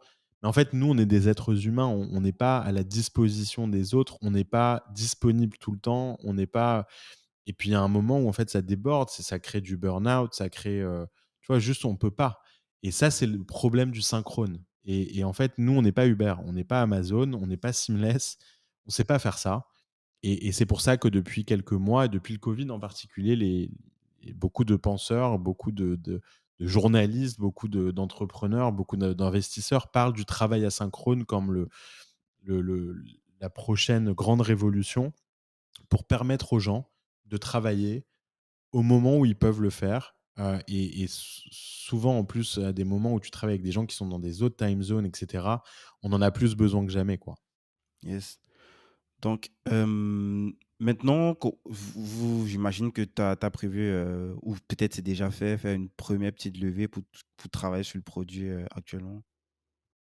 Oui, on a déjà levé de l'argent, assez rapidement. On a levé avec des fonds américains, un fonds français Aglaé. On a levé avec des business angels, des entrepreneurs, vraiment qu'on respectait, qu'on connaissait avec Jérémy, heu, des gens Tu peux citer des noms ouais, ou, ouais, écoute, il y a, le cofondateur de Superhuman aux États-Unis, il y a le cofondateur de Casper les matelas, il y a le cofondateur de Zenly, Antoine Martin, il y a, Attends, attends. CEO de Deel, Deel, Alex Boisis qui est français. Qui est en Heu, Californie? Ouais.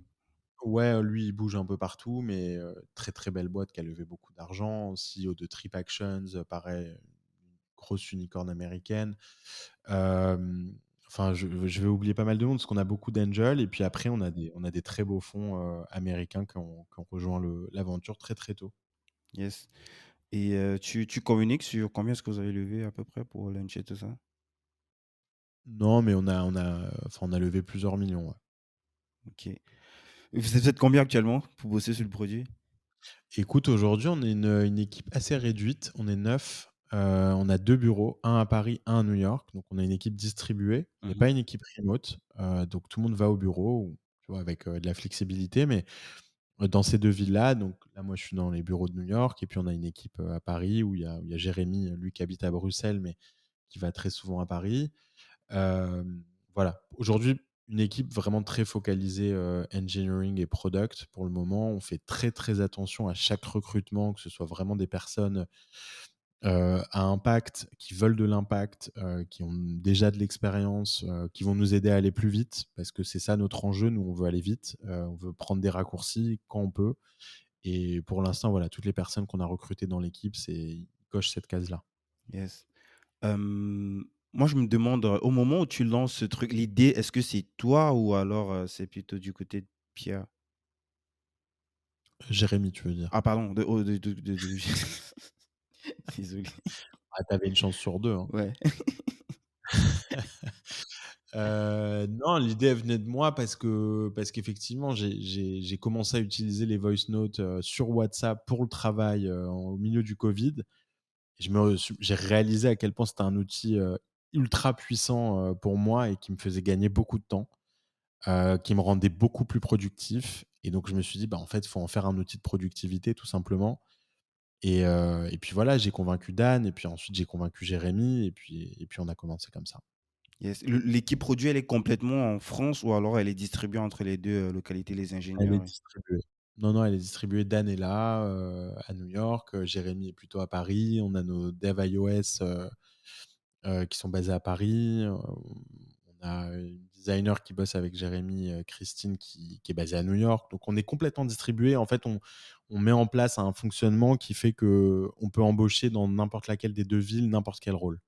c'est pas difficile justement d'embaucher, surtout des profils ingénieurs, du côté des US? C'est difficile, de recruter des ingénieurs ici. Ouais, écoute, oui, c'est difficile Parce que pour la tout le monde. plupart, bah, ils vont essayer plutôt de garder, la team produit, en En France, France. même si, en France, ça devient aussi de plus en plus difficile, mais c'est pas, les mêmes défis qu'on peut rencontrer, aux States. Non, tu as raison. Nous, oui, on passe peut-être un peu plus de temps à chercher des ingénieurs en France qu'à New York.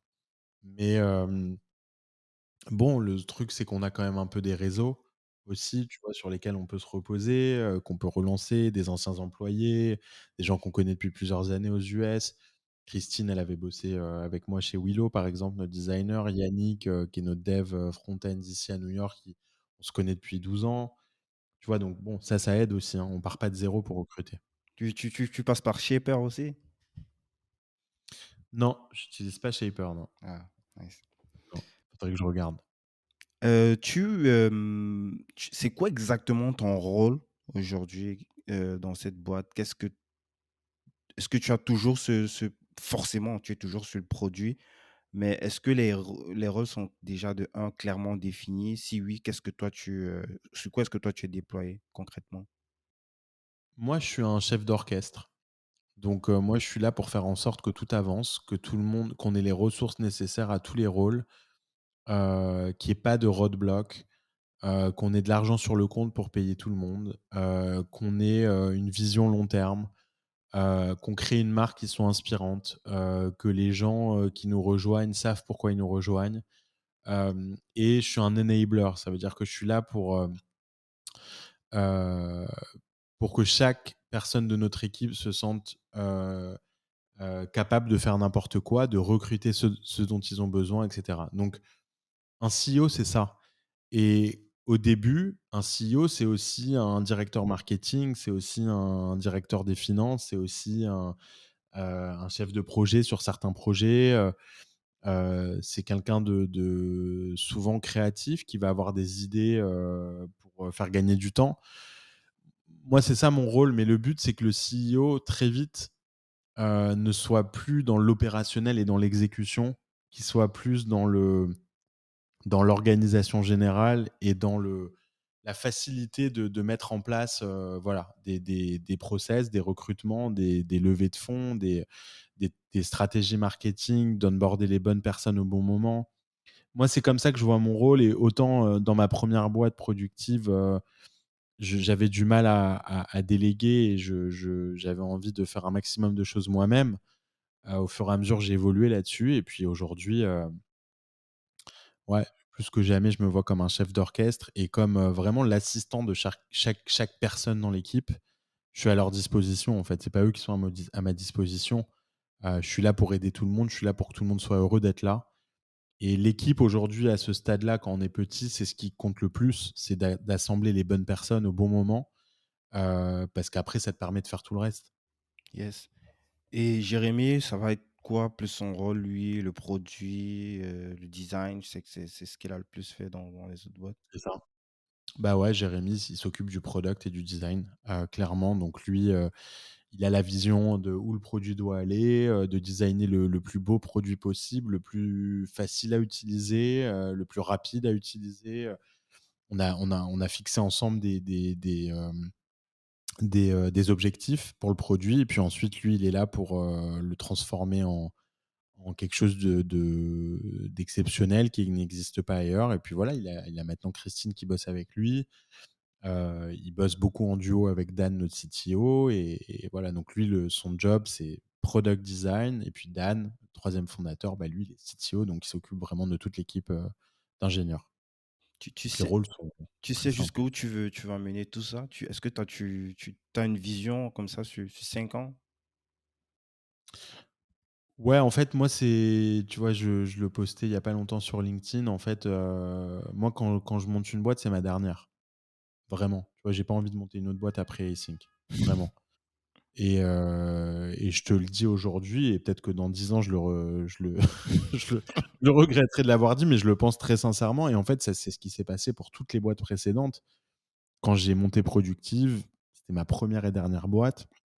Elle a fini par une exit parce que c'était le bon choix à prendre à ce moment-là. La deuxième, on n'a pas pu aller plus loin. La troisième, elle continuait à vivre. Donc tu vois, chacune a eu une vie différente, presque indépendant de l'énergie que j'y ai mis, tu vois? Mais j'y ai cru vraiment. Et là, Async pour moi, bah, ça regroupe tellement de choses que j'aime, avec des gens avec qui j'ai envie de bosser et sur un marché qui est très profond et qui est très large, que ouais, là, au moment où on se parle, je pense que c'est une boîte qui peut aussi bien durer 5 ans et rentrer en bourse que, 10 ans et être privé et très bien fonctionner. Mais en tout cas, j'ai envie d'aller le plus loin possible et l'objectif, c'est pas de vendre cette boîte, rapidement du tout, c'est plus de construire un géant parce que finalement, je l'ai jamais fait encore. Mmh. Je sais que je l'ai en moi, je sais que j'en suis capable d'avoir une boîte qui a, 350 employés ou 1000 employés ou tu vois? Ça me fait pas peur, au contraire, j'ai envie. Hem et donc voilà, en tout cas là, aujourd'hui, c'est ça qu'on essaye de créer, c'est de mettre les fondations d'une boîte qui peut aller très, très loin. Yes. C'est assez impressionnant de voir, l'énergie que du coup, je me demande même combien de temps est-ce que tu bosses dessus par semaine? Parce qu'à côté, avoir tout ce sur quoi tu es 7 heures, déployé. 7 Ah heures par ouais. semaine. Non, je rigole.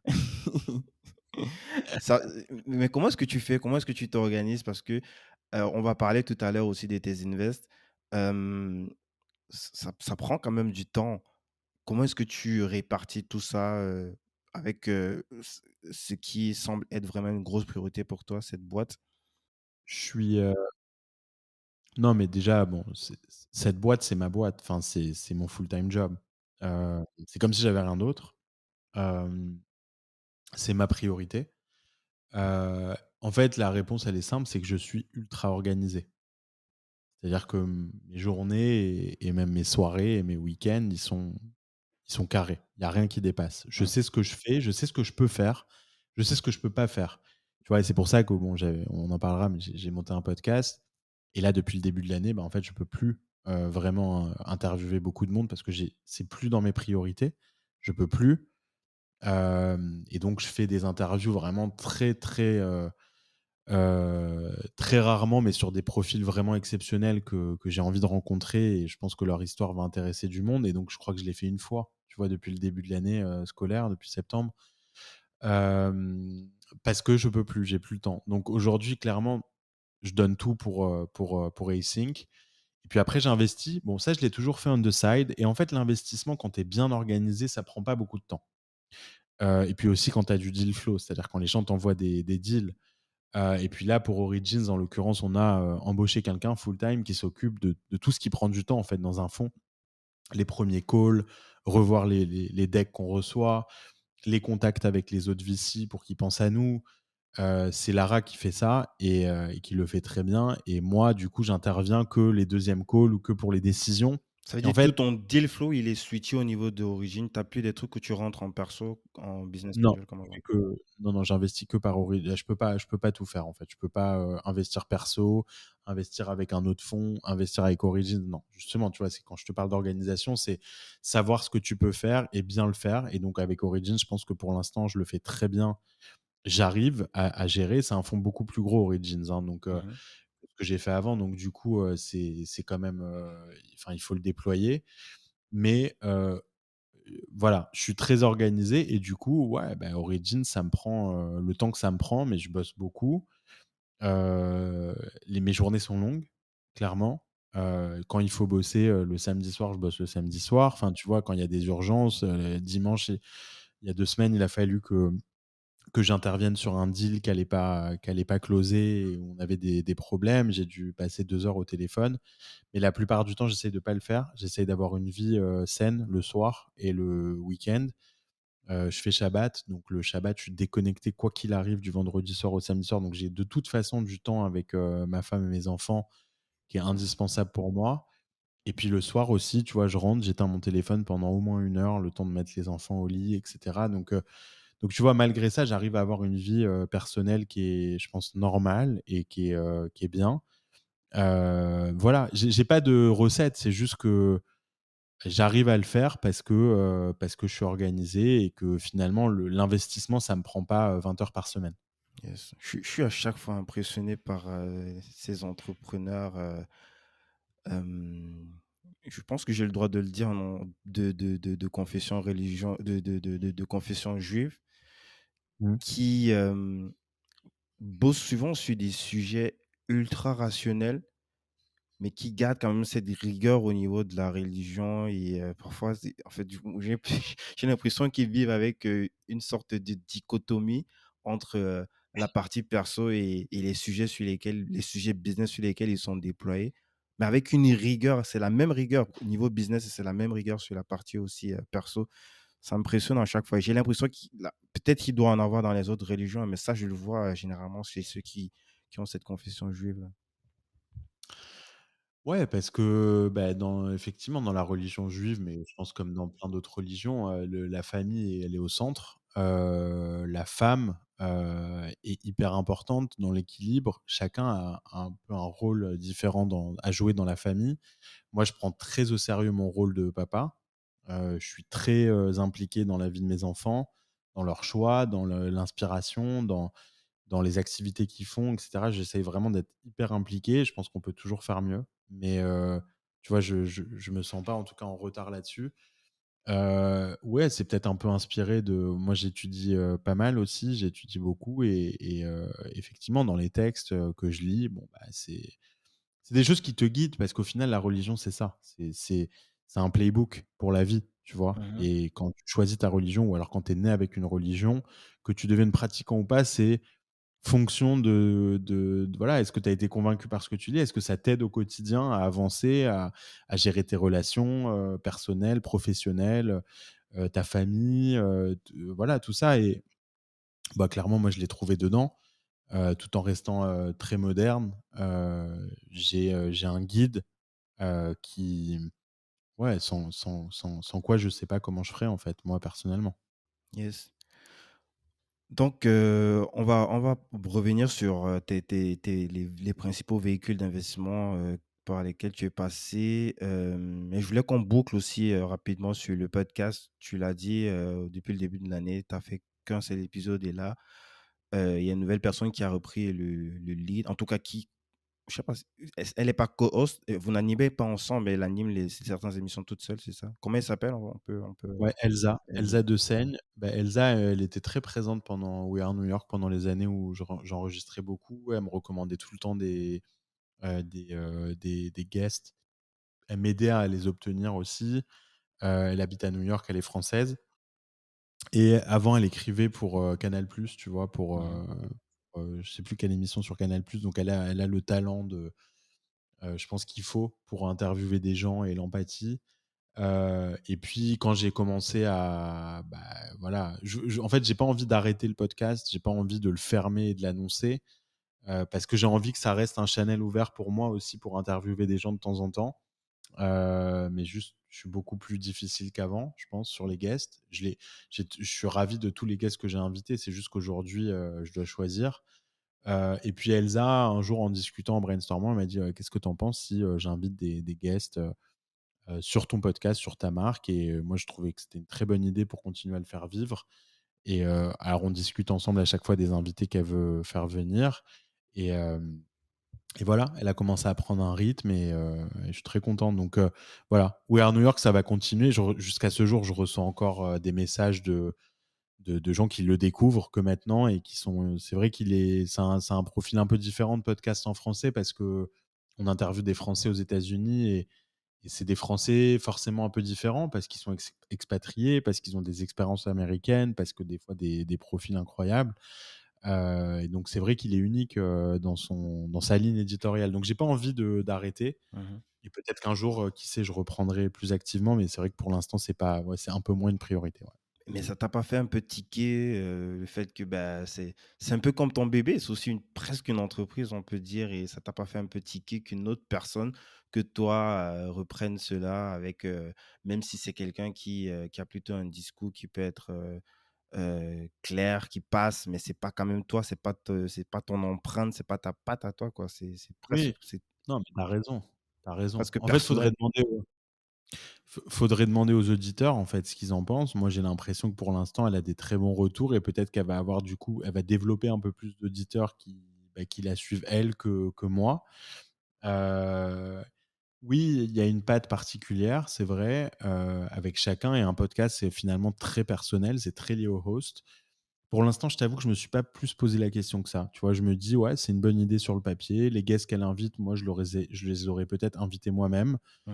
Je pense que les gens en face qui écoutent, bah, peut-être qu'on a perdu des auditeurs, tu vois? Mais ceux qui écoutent, en tout cas, bah, ils sont intéressés par ces histoires et ils sont contents qu'elles existent. Donc pour l'instant, voilà, c'est pas un sujet pour moi plus important que ça. Il y a encore une fois, il y a pas d'ego, mal placé de mon côté, donc j'ai pas envie de me prendre la tête, sur le podcast. Je trouve que ça marche bien pour l'instant.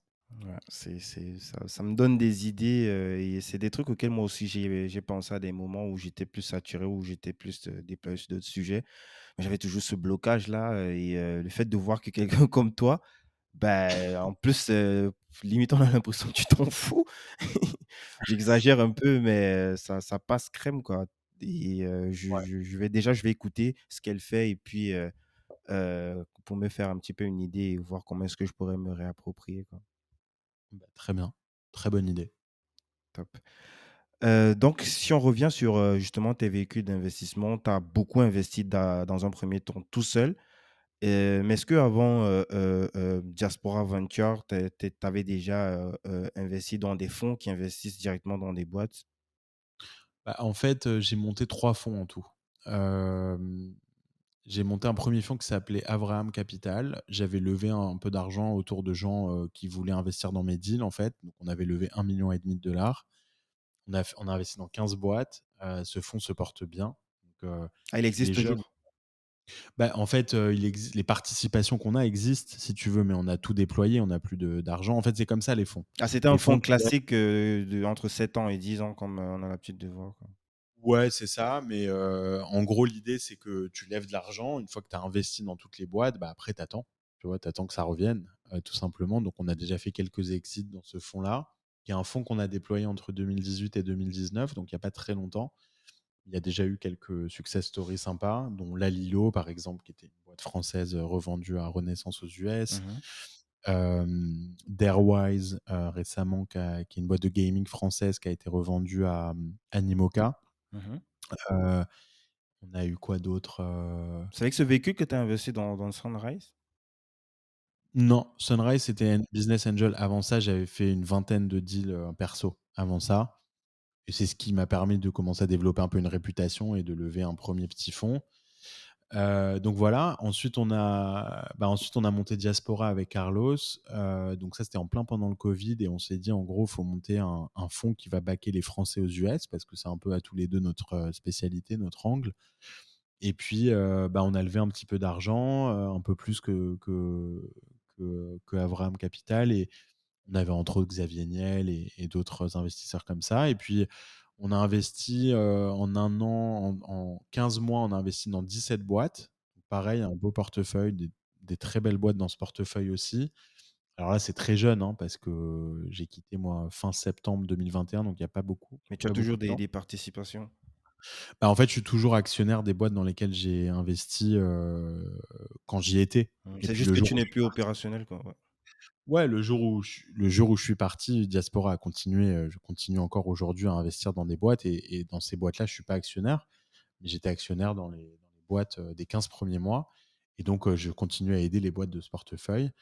Hem et en fait, j'ai quitté Diaspora en même temps que j'ai quitté Willow. J'avais envie un peu d'un reset, quoi, tu vois? Je me voyais en fait monter un nouveau fonds, plus gros et avec un angle très différent. J'avais pas envie de continuer à investir que dans les Français aux États-Unis. Tu vois? J'ai fait un switch un peu dans ma tête aussi, où je me suis dit: «Bon, ça fait quand même longtemps que je suis aux États-Unis. Il serait temps peut-être de devenir un vrai Américain». Et tu vois? J'ai toujours cette ADN française, et donc j'ai toujours un deal flow, avec beaucoup de Français et cetera, mais je voulais pas être bloqué que sur ça. Et puis j'avais aussi cette idée de fond, donc de Origins, que j'avais pitché à Blaise, Matuidi, donc que j'avais rencontré, qui est joueur de foot, bien connu, et je l'avais rencontré, et puis un jour j'ai eu cette idée, hem et je pensais d'ailleurs après Willow, j'allais devenir VC. Et donc c'est ce que j'avais dit à Carlos quand je lui ai dit que je voulais quitter, Diaspora. C'était pour monter un nouveau fonds, et je pensais que j'allais devenir full time, et puis finalement non. J'ai eu le bug de l'entrepreneuriat avec la bonne idée et les bonnes personnes, donc je suis reparti, et donc du coup, on a quand même levé ce fonds Origins avec une thèse très différente de tout ce qui existe. On s'est dit, c'est ce que j'avais pitché à Blaise, je lui ai dit: «Écoute, les joueurs de foot français sont pas du tout, investis dans la tech, et pourtant ils ont les plus gros réseaux sociaux au monde». Quand tu regardes les joueurs de NBA aux États-Unis, de NFL, de MLB et cetera, ils sont tous dans la tech. Ils ont soit des fonds à eux, soit, ils sont investisseurs dans des boîtes. Ils utilisent leur nom, en fait, pour rentrer dans des très belles boîtes. Je me suis dit: «Il faut qu'on fasse la même chose avec des athlètes européens et en particulier les footballeurs» et nous, ce qu'on va faire en plus, c'est que les gens qui vont investir chez nous et ben, on va leur demander d'ouvrir leurs réseaux sociaux une fois par mois à nos boîtes, du portefeuille. Ouais, ça Donc on c'est va investir que dans des boîtes consumer, que dans des boîtes qui ont des produits grand public qui intéressent du coup, bah, potentiellement les fans de, joueurs de foot. Il faut que ça puisse l'audience intéresser. gratuite, quoi. Ouais. Exactement, l'audience gratuite et en fait, c'était la bonne idée qu'on a eue et qu'on a pitché, bah, aux footballeurs et pas que, hein, parce qu'on a 50 de nos investisseurs du fonds qui sont des grands athlètes, heu C'est combien de personnes et à ça peu près? Les gens les LP, c'est ça? Limited c'est un fonds classique ou ouais, c'est un fonds classique, et on a, une cinquantaine d'athlètes, de haut niveau. Donc on a beaucoup de footballeurs, hein. Dans le lot, on a, N'Golo Kanté, Olivier Giroud, Paolo Dybala, Presnel Kimpembe, Kingsley Coman. On a beaucoup de Français, mais pas que. On a Miralem Pjanic, on a, plein, j'en oublie plein. On a Antoine Dupont dans le rugby, on a Teddy Riner, donc on a vraiment des athlètes connus qui ont des gros réseaux sociaux et qui ont accepté en fait les règles de ce jeu-là, qui était de dire: «Bon, bah, écoute, quand on investit, une fois par mois, on va te demander de nous laisser publier une campagne de com pour une boîte» et voilà. On vient de faire la première campagne, bah, hier au moment où on se parle, donc un peu plus longtemps au moment où on écoute, Mmh. pour Moka Care qui est la une boîte dans laquelle on a investi dans le monde de la santé mentale et puis en fait, bah, tout le monde a reposté, tous nos athlètes. Tu regardes les C'est une stories de puissance de feu ça. c'est une puissance, de feu et que personne n'a réussi à faire avant nous, vraiment dans le monde entier, hein. Il y a personne qui a réussi à faire ce qu'on a fait et voilà. Donc c'est ça qui méritait en fait, ce fonds, il méritait d'exister parce qu'on a eu une bonne idée et puis je me suis associé, à la bonne personne, à Blaise, Salomon Ayache qui est basé à Paris, donc lui qui investit, plutôt en France, et Yohan Benalouane qui est aussi un joueur, de foot professionnel, qui est un ami de Blaise d'enfance Mmh. et puis on a décidé de monter ce fonds ensemble et là vraiment on voit l'impact dès maintenant qu'on a pour les boîtes. Et Blaise, comment est-ce que lui, est-ce que c'est quelqu'un qui, il mettait des chèques? Quand même, j'ai cru voir sur les réseaux qu'il a eu à mettre quelques petits tickets dans des produits tech des Ouais, fois, lui je l'avais vu sur, ouais, ouais, lui il a celui de fait mon pas mal de associé, je sais plus quel, exactement, lui il a fait pas mal d'investissements dans des startups, c'est pour ça qu'on a commencé à en parler ensemble. J'avais vu, plusieurs des investissements qu'il avait fait, je le trouvais assez smart dans sa façon d'investir aussi et puis là du coup, bah, Blaise il finit sa carrière, hein, il finit gentiment et il est très intéressé par la tech. Ce projet-là lui a plu plus que d'autres. Il fait pas mal d'autres choses aussi, mais c'est là où il passe le plus de temps aujourd'hui, Origins. Tu vois, il parle aux boîtes à qui on parle, il est très impliqué dans tout et son job dans le fond, lui, c'est la partie communication. Donc, vraiment community management, des athlètes pour leur expliquer, voilà, quelles boîtes dans lesquelles on investit, à quel moment il faut en parler, comment il faut en parler et cetera et c'est ça un peu son job, avec nous, alors que nous, Salomon et moi et Lara, on est plus focus sur les investissements. yes. Mais qu'est-ce qui fait que Blaise, lui, veut bosser avec quelqu'un comme toi? J'imagine que dans son portefeuille, en tout cas dans son audience, il doit avoir plein de personnes un peu sans sans être, sans être hautain, hein, mais j'imagine qu'il doit avoir forcément dans son entourage, il doit être approché par, des trucs un peu plus gros, peut-être des fronts Ouais. plus établis qui pourraient lui dire: «Bah, viens plutôt rejoindre, ce paquebot que d'aller sur un truc que tu Ouais. pars de zéro.» Bah, écoute, on a eu un très bon, je pense déjà, c'était une connexion humaine très forte dès le début. C'est-à-dire que, on s'entend hyper bien et on est très complémentaires. Il est papa de 4 enfants comme moi. Enfin, tu vois, Mmh. même si on n'a rien à voir, bah, en fait, on a des points Parler des communs. trucs de papa. Ouais, les trucs de papa, quoi, tu vois? Et bon, déjà, il y a une connexion humaine qui a fait qu'on était chaud pour s'associer, tu vois? Et puis, ouais, il y avait une autre équipe qui lui avait proposé exactement la même chose en Europe, un tout petit peu avant moi et puis quand je lui ai proposé ça, bon, bah, il a switché, il a suivi son instinct et voilà. Après, il y a pas non bah, oui, aujourd'hui, ça paraît évident, tu vois? Et tu te dis: «Bah, ouais, mais pourquoi, Sequoia Capital n'a pas proposé à Blaise de monter un fonds où il fait venir des athlètes?» et on bien sûr, maintenant qu'on a eu l'idée et que l'idée elle est publique, oui, tu C'est peux là où te on dire, pense, mais ouais. Mais avant, il fallait bien bien sûr. quelqu'un y parle. Voilà, avant il fallait bien y penser et ça c'était moi et du coup, heu, voilà, maintenant on a créé ça ensemble et on va continuer ensemble. Yes, on a hâte de suivre tout ça de près. J'ai encore quelques petites questions là avant de te lâcher. Dis-moi, est-ce quelles sont les parties les plus dures, les plus difficiles de ton job, de ta vie? Hem, Parties les plus difficiles,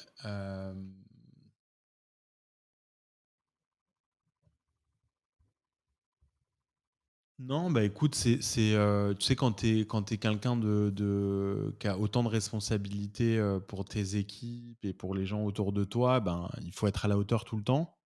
Il faut avoir la forme tout le temps, il faut avoir de l'énergie tout le temps. Tu es tout le temps celui qui doit convaincre et redonner le moral ou redonner le mental ou l'énergie à tout le monde et ça veut dire que toi, tu as pas le droit d'être fatigué.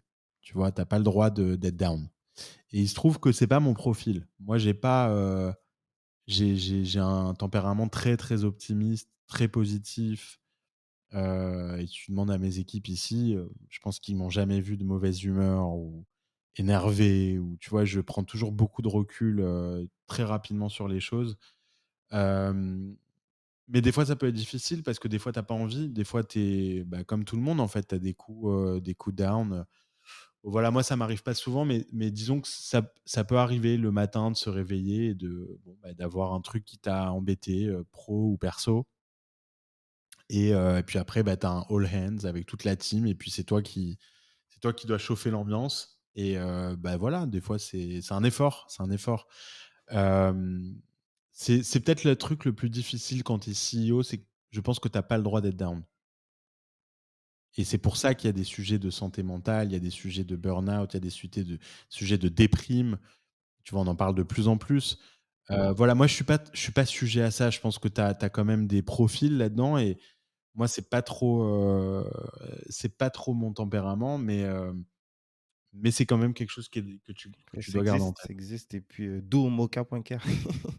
Donc, Bon moka, ouais, exactement. Ouais, non, mais c'est un effectivement. des trucs qui ouais, Et qui c'est comptent intéressant vachement. de voir puisque j'ai suivi un petit peu, les interviews qu'ils ont fait sur YouTube, de voir, des acteurs sur le terrain. Notamment, j'ai vu, je crois Jean de la Rochebrochard, qui a parlé, lui, en tant qu'investisseur, ce à quoi il peut être confronté comme, élément de pression. Dépression, je dirais pas, mais en tout cas de grosse pression. Ouais, Qui d'autre? Je crois j'ai vu aussi, je crois Guillaume Aubèche qui a aussi expliqué. Donc c'est des gens auxquels on peut clairement s'identifier et puis pas se dire que ça concerne juste certaines personnes, non.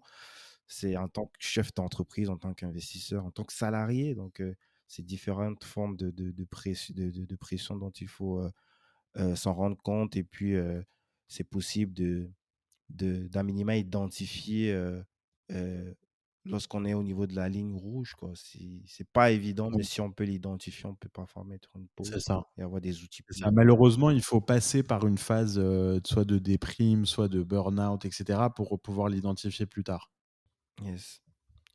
Comment est-ce que et tu progresses, Ilan? bah, moi, je suis très curieux. Je suis hyper curieux. Donc toutes les choses que je comprends pas, bah, je les apprends. Tu vois? Quand la blockchain, quand le web 3, quand les cryptos sont nés, je j'ai mis mon nez dedans, quoi. Tu vois? Tu investis un J'ai peu? essayé ouais, bah, oui, forcément, hein. Obligé, obligé. Moi, j'aime tout ce qui est risqué, donc forcément, j'ai donné dans les cryptos, j'ai donné dans les NFT, je suis un peu je suis un passionné d'NFT, je suis un collectionneur aussi. Hem, donc je progresse comme ça, en fait, je me laisse jamais dépasser par quelque chose. En tout cas dans mon domaine, dans la tech au sens très large, parce que je pense que c'est aussi mon job, c'est-à-dire d'être au courant de ce qui se passe avant tout le monde. Mmh. C'est une force, dans une boîte ou en tant qu'investisseur, en tant que voilà, tout ce qui est puis voilà et donc je pense que c'est comme ça que je progresse, c'est que je m'endors jamais sur ce que je sais. Plus j'apprends, plus j'ai l'impression de rien savoir.